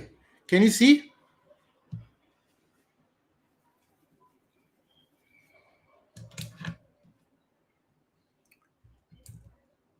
Yes. Can you see? Okay. Now, Parajumbles is a much tougher area. Okay, let me be upfront about it. In CAT, I also get Parajumbles wrong many times. Okay, but I'll do my best. Now, there are 4 sentences. They can be arranged together in 4 factorial ways, which is 24 ways. Out of 24, 1 is correct and 23 are wrong. Okay, understand of course, the policy, the idea is not to tell you don't do Parajumble, but don't do Parajumble at the expense of other types of questions, which is easier. So if there's limited time and you have an odd one out and a Parajumble, please do the odd one out first. Okay, that's the logic. Okay. Now, what are the methods? Finding the opening sentence, finding pairs, trying to find the closing sentence, concluding sentence. These are the standard methods that we try to do. In addition to that, there are a few empirical rules which I can share. Okay. Rule number 1 is the opening sentence tend to be more general, then it becomes more specific and more detailed. Second, look for connectors. Connectors are words which indicate connection. For example, any pronoun could be a connector. Suppose you say he. Who is he? The name must be given somewhere else. Suppose we say it. What is it? Similarly, definite article. The bill was passed in Parliament. Which bill?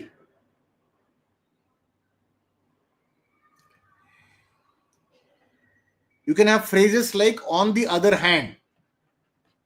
What was there in the first hand? In spite of. But. All these are connectors. So learn to identify connectors and see where they connect to other sentences. Third, you will see certain things that problem and solution. If the paragraph contains a problem and a solution, problem will come first. You will not have paragraph starting with a solution and then the problem. Technically, if I want to write a paragraph with solution coming first, then problem, I can write. But it is very, very rarely done. Fourth, concept will precede example.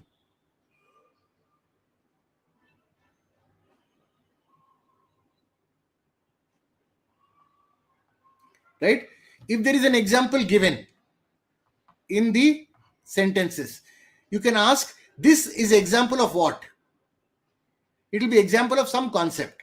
The concept should come first, then the example should come. Lastly, keep track of chronology and to some extent tense. That can also sometimes give you hints to which order.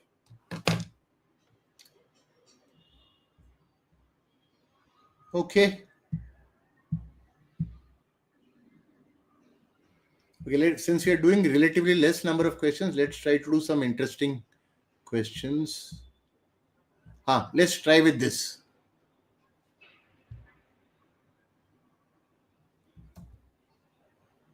Visible now? Oh, no, not yet. Sorry. For some reason, it's... Why is it not visible? 1 second.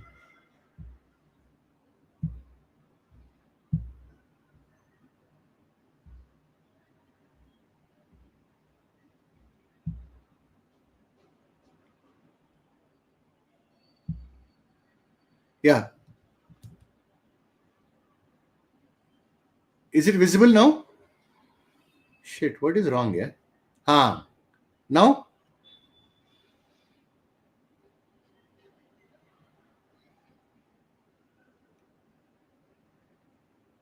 Should be visible. I'm able to see it on both screens now. Good. Some lag or delay was there. Okay.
Hmm.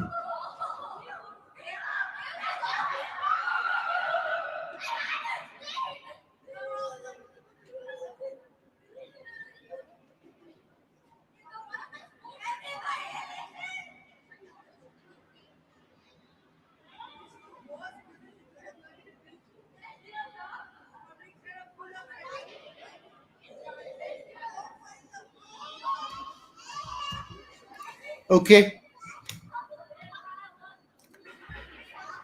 let's start. If you look at first sentence, we were stunned. Who is we? He said. Who is he? Right? Now, while dinosaur fossils have previously been found in the Arctic, it is unclear whether they lived there year round or were seasonal visitors. So, this is a question.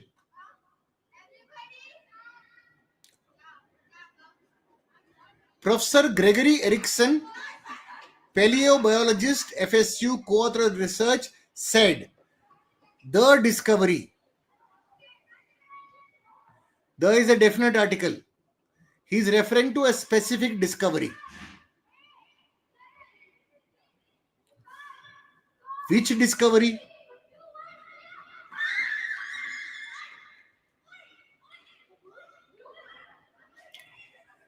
Hundreds of fossils from very young dinosaurs recovered from North Alaska. Is this the discovery? Yes. So,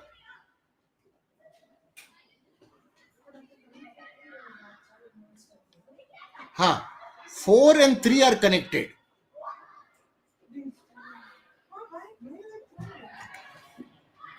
But can 4 be the answer?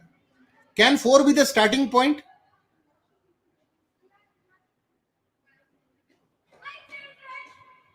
And 3 is connected to 1. Why? This he said. Who is the he?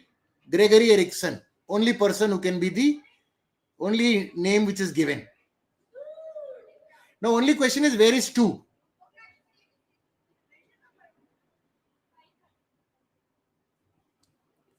Right?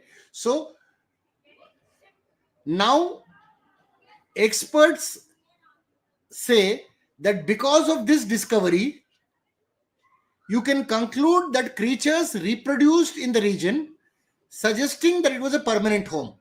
The question was the Arctic area a seasonal visit or a permanent home? The answer to the question in 2 is given in 4. Therefore, 2, 4, 3, 1. The question is, did dinosaurs stay in the Arctic throughout the year, or was it seasonal? We did not know. Earlier, we did not know.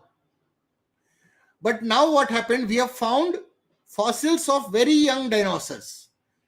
What does it mean? They were born in the Arctic, which possibly means that dinosaurs stayed year round. Therefore, 2 and 4. 4 and 3 are connected because the discovery is 3. The discovery mentioned in 3 is the discovery given in 4. And the person he mentioned in 1 is this person, Professor Erickson.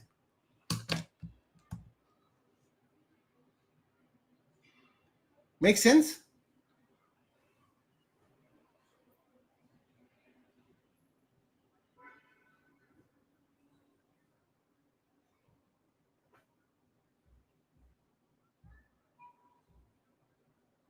Okay. Right. So, which one do we take next? Okay, we can do this. Let's do this. Interesting one. Take your time. We do understand that Parajumble are tough questions. So, take your time.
Okay, let's look at it.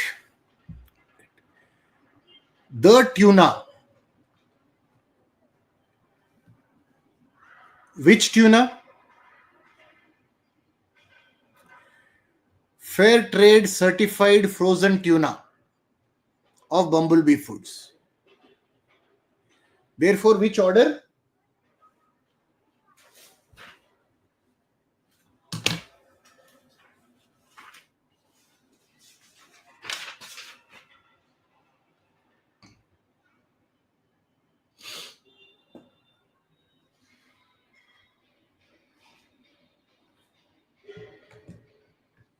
Right? 1 2 or 2 1? Okay. Now, with the latest technology, which technology? Blockchain. So, which order? So, 3 4 is a pair, 2 1 is a pair. Which one should come first?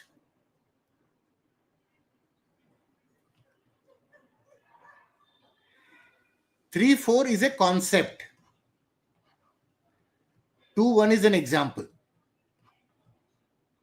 So, in which order do you go? We go from concept to example. Therefore, 3 4 2. Okay, the way to understand it is blockchain has brought a new meaning to farm to table style of eating. What does it mean? It means you can trace exactly where your food came from the source to the journey to the destination. For example, Bumblebee Foods has a blockchain on its fair trade certified tuna brand, Natural Blue. Using blockchain for this brand, you can find out that the tuna has come from small scale fishing operation in East Indonesia.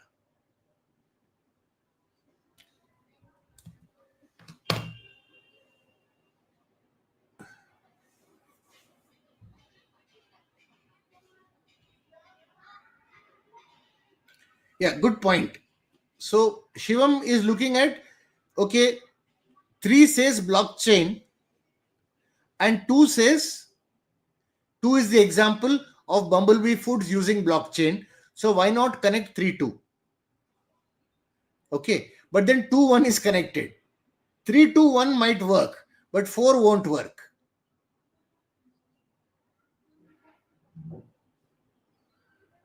Right? Does it work? After giving the example of using the technology, then you are saying this technology it is possible to use.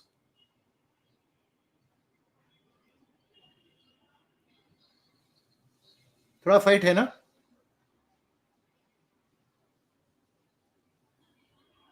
But yes, it is tricky here. This particular part is always a bit tricky. Okay, let's take a look at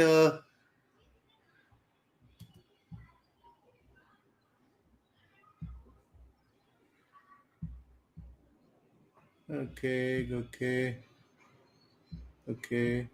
Yeah, let's try this. Fun stuff.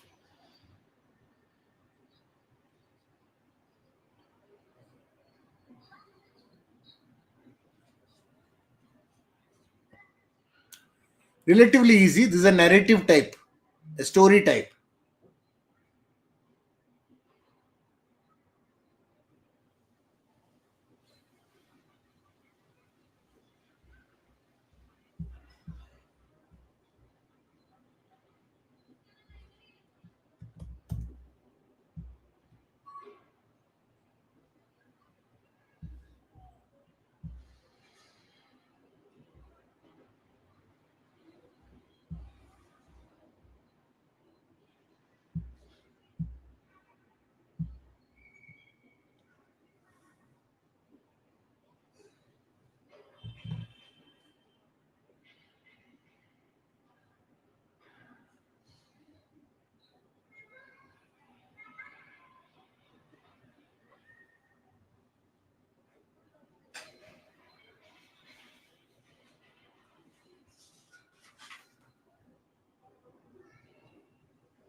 Oh, sorry.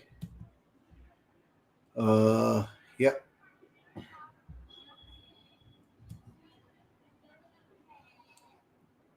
ठीक है. 4321 4231 4312. Okay, interesting options. Okay.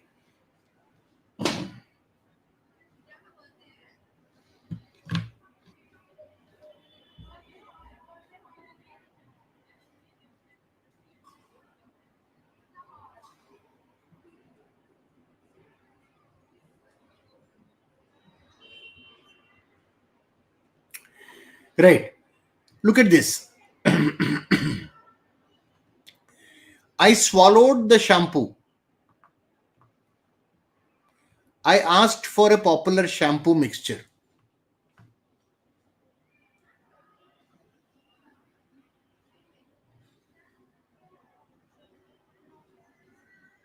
Which one should come first? Right? 4 should come first. Remember, entering an old fashioned pharmacy, I asked for. So the remaining part of the story happens after you enter the pharmacy. Right. Then, while the pharmacist was wrapping up a 6-ounce bottle of the mixture, which mixture? Shampoo mixture, olive oil and flaked soap.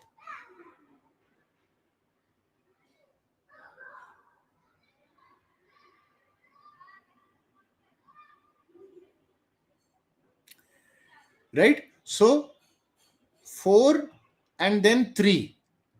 I asked for shampoo mixture and he was wrapping it up. Then what did I do? I inquired whether he could give me something for acute gastric cramp. What happens after that? The man went to the back regions of the shop to make up a prescription.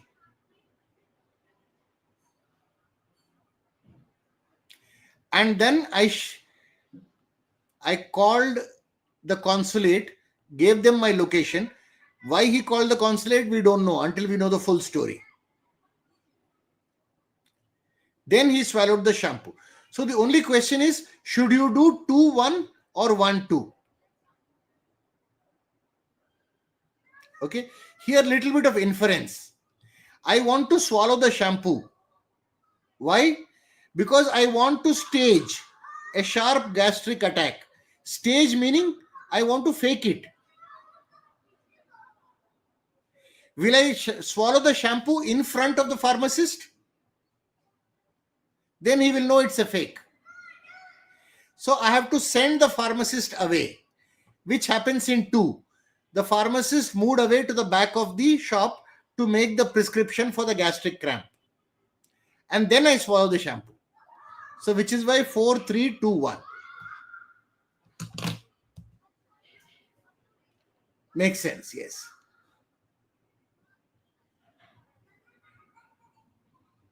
4, 3, 2, 1. You have to send the guy away so that you could, drink the shampoo types.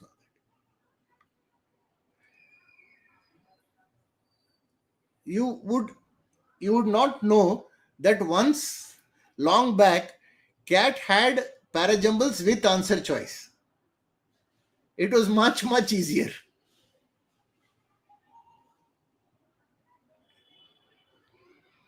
Okay. So we are running short of time. So I don't know whether we can do the para completion part. ठीक है, 1-2 question करते हैं para completion का and then we'll see.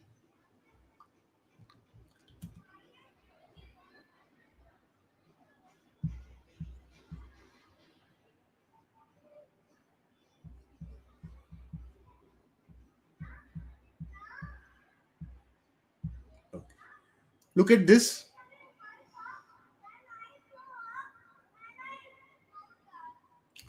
See, what I like about para completion or sentence placement, whatever name you call it, normally 1 or 2 options are reasonably easy to eliminate. You eliminate one option then your probability is 1 out of 3. You eliminate 2 options, your probability is 1 out of 2. So generally speaking, accuracy should be higher here. Okay, it's not easy, but yeah, at least the whole focus is your probability gets better. Right? So use elimination. It can't be 1, it can't be 4. Then we should think of the other options there.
Yes, Janina, I get the point.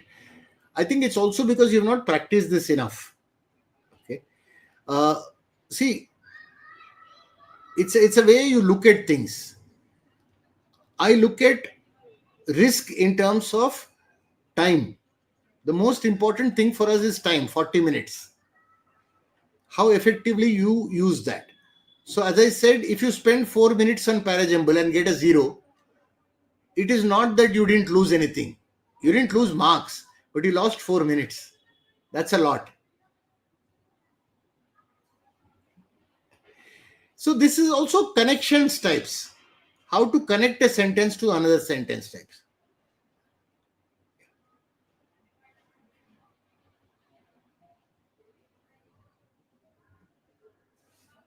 Okay.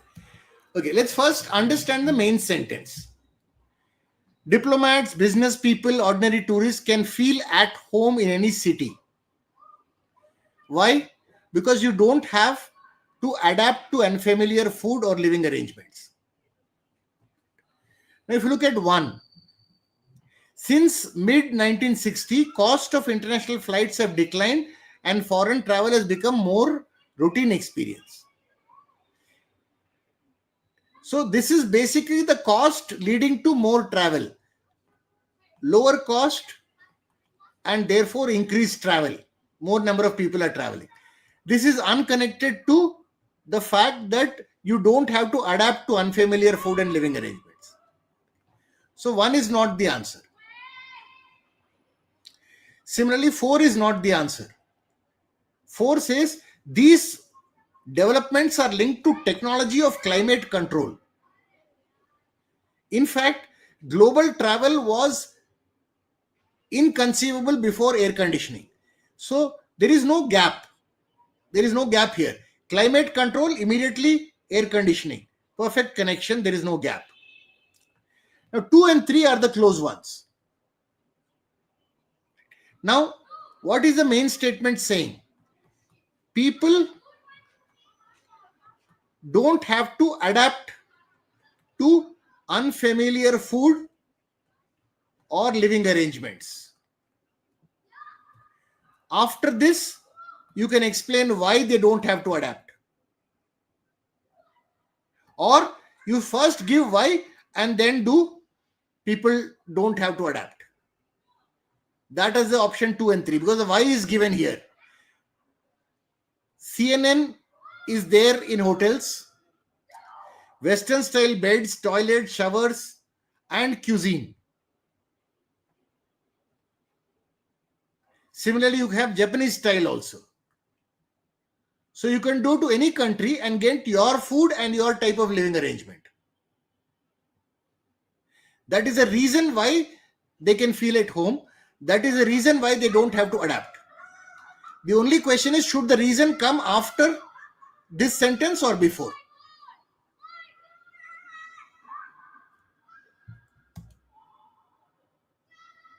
Before.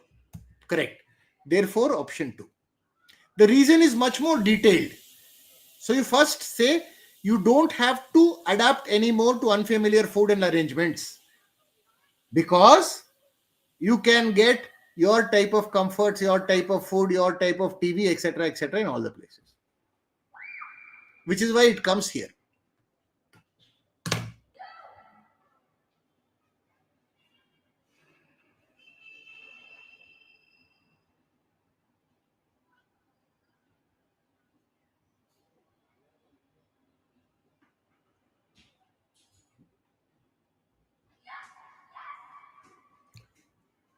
Okay.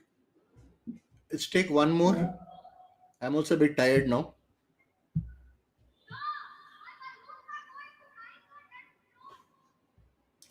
So, two things. One is you look at where the sentence will fit, but also look at where, for example, the sentence before the first blank and the sentence after the first blank, if they fit very nicely, that means there is no gap in between. That also helps you eliminate.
So, what does this sentence mean?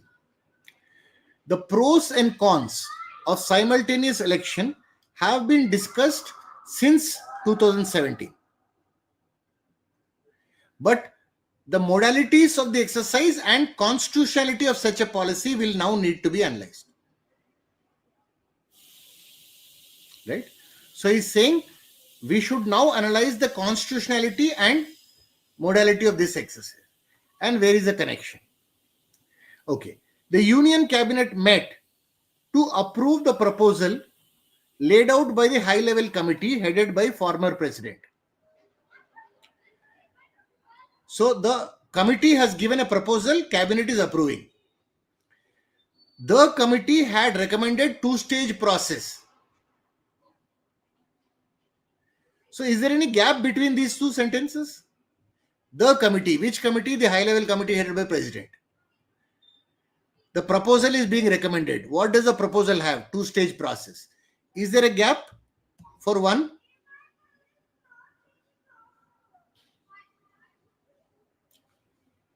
No gap, right? So one can be eliminated. Then, two-stage process, elections to the House of People, state assemblies, together followed by election to panchayat and municipal corporations.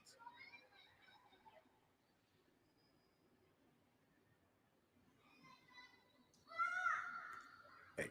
2. The future of our democracy will be determined whether the policy now passes the test of parliament, constitutional courts, or public opinion. Now, the first time, is this policy constitutional? That is coming in, which is here.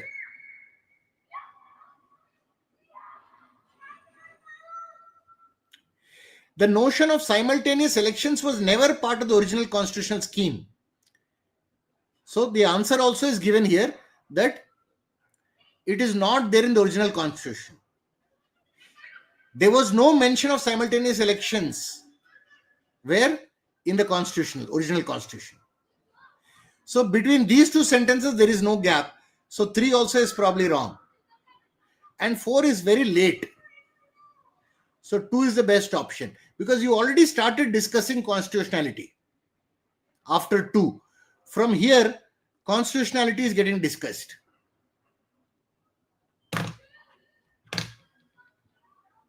Right? Which is why 2 is the right option.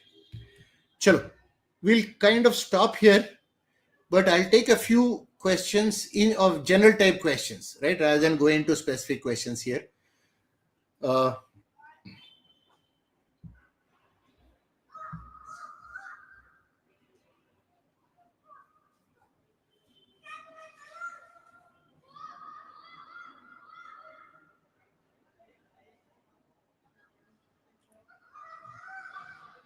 No questions. See, I understand sometimes the problem with these exams is that you don't see the result of your hard work. Sometimes you work very hard for 2 weeks and mock score, instead of going up, goes down. It's tough, right? So I think broadly, one we look at is what are the expectations that we have. We don't go in with the wrong expectations. If somebody believes that they can attempt exactly 10 questions carefully and all 10 will come correct, that won't happen in VRC. Can it happen in QA? Absolutely. If you're well prepared, if you carefully selected questions you attempt, it makes sense. But in RC verbal, you go with the idea that some will go wrong. Right?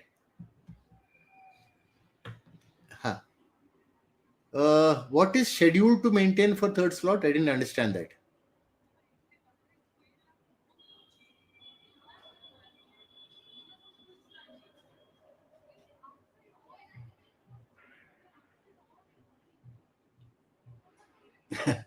See, the slots are basically a matter of convenience, right? So the only thing you can do is try to do more mocks in that particular time so that you get used to that, trying to remain alert at that particular time. Otherwise, there's nothing fundamentally different that you can do. So whatever your slot is, you try to now on do the mocks in that particular time slot. Right? So broadly, we are saying the idea is that we need high attempts with moderate accuracy. Unlike quant and LADI, where limited attempts with more specific. Remember, last year quant I attempted 7 questions, got 7 correct. Score of 21. That gave me some 97 percentile. That kind of thing is not possible in VARC. Right? So you have to plan for it. How much is the attempt? That obviously will vary from person to person, but something like 18 plus or minus would be a good number, right? Because I can't expect very high accuracy. Even 80% is tough accuracy for a lot of people. So if you attempt 18, even 70% accuracy will work for you. That is the reason why I've come up with the number 18. But it is person to person. Some of you, if you are not comfortable, maybe you'll do 15. Still better. But if you do 10 or 11, it's just not going to be enough, attempts wise. Second, you have to alternate between picking and elimination. And please get better at elimination. Okay? Don't rush reading the question or choices. If you get 50-50, it is good. Because if you get it right, it is +3. If you get it wrong, it's only -1. You should take the 50-50 shots. See, think about it. Suppose 18 questions are there. In 10 questions, you are able to properly solve the question and get the answer. In 8 questions, it is 50-50. Okay? So suppose in this 8 in this 10 you get 8 correct. Maybe 1 or 2 silly mistake. In this 8, 50-50, you get only 4 correct. But together you got 12 out of 18 correct, which is my 66%.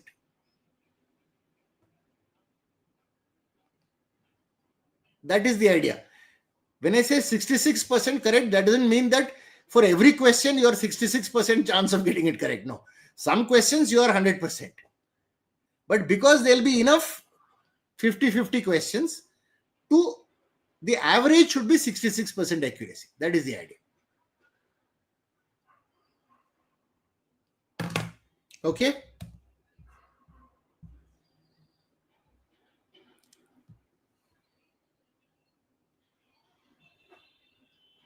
Right. You're getting there. I think have to understand that little better. So from 11 correct, if you move to 13, 14 correct, then you're awesome. Even 12 correct will probably give you a clear higher than 95 percentile marks. Yes. Yeah. So you're almost there. And that's the way to look at it. And even 55 might work if the attempts are higher than 18.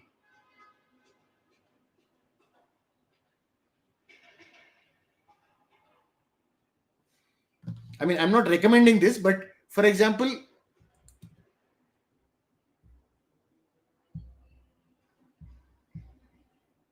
just to tell you how unique this exam is,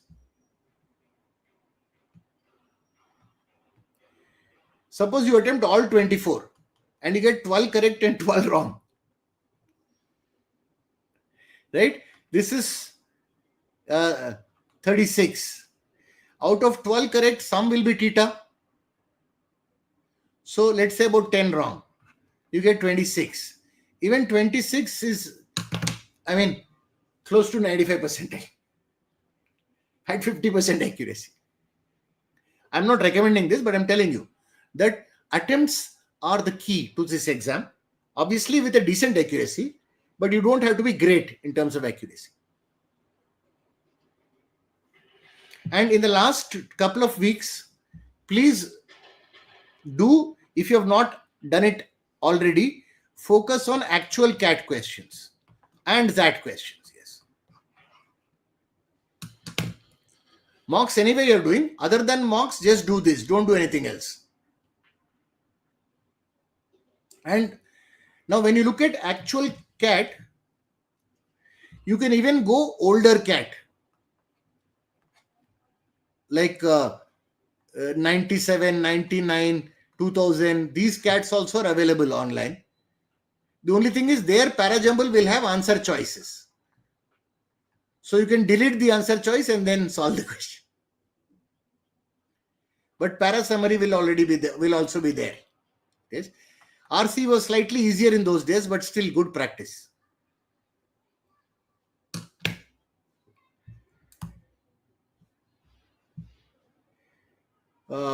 Okay, 1 second. Let me show that.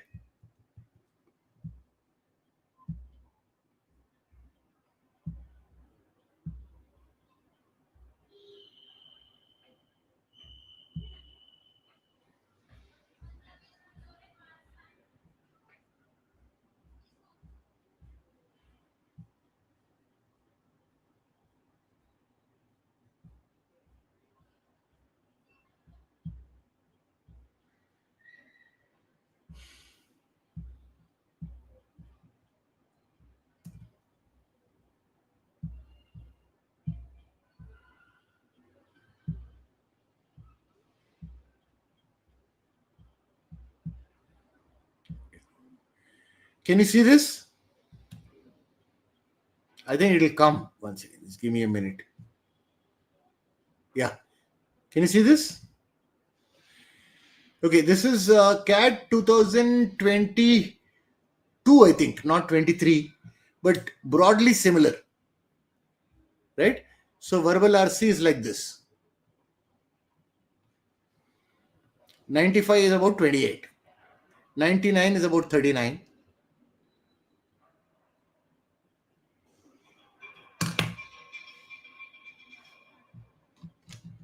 And the minimum qualifying sectional cutoff is about 20. Overall 99 is about 84. Last year it was actually lower. It was about 80 because quant was tougher, right? So somewhere between 80-85 you need total if you want a 99 percentile. And this should come as a combination of section 1, 2 and 3. Normally it means that 1 you have to get a really good score. Suppose you get a 40 here, then 20-20 will work.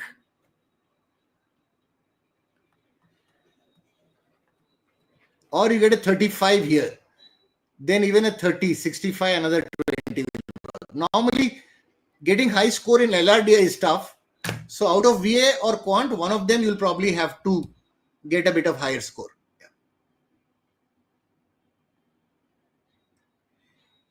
50 may not be needed. Well, great if you can get it, but it's probably not needed.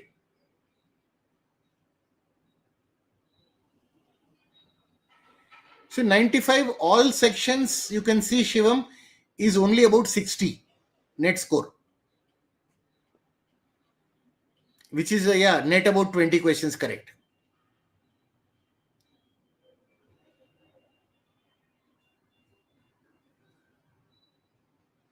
Oh, you're talking about 50 in the total paper or only one section? 50 in one section is a big ask. Okay, chalo. So thank you so much. It's been a pleasure. My best wishes to all of you. And it's quite likely that I will be there with the CL panel on the day of actual CAT.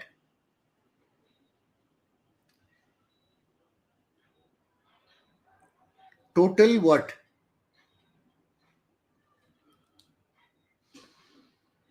Okay. And hope to see you then. Be calm. Don't over worry. CAT is not be all end all of life, right? There are many ways to be really happy and successful. So don't over worry about CAT, but do your best, right? It's a process that matters. Anxiety will not help anyone.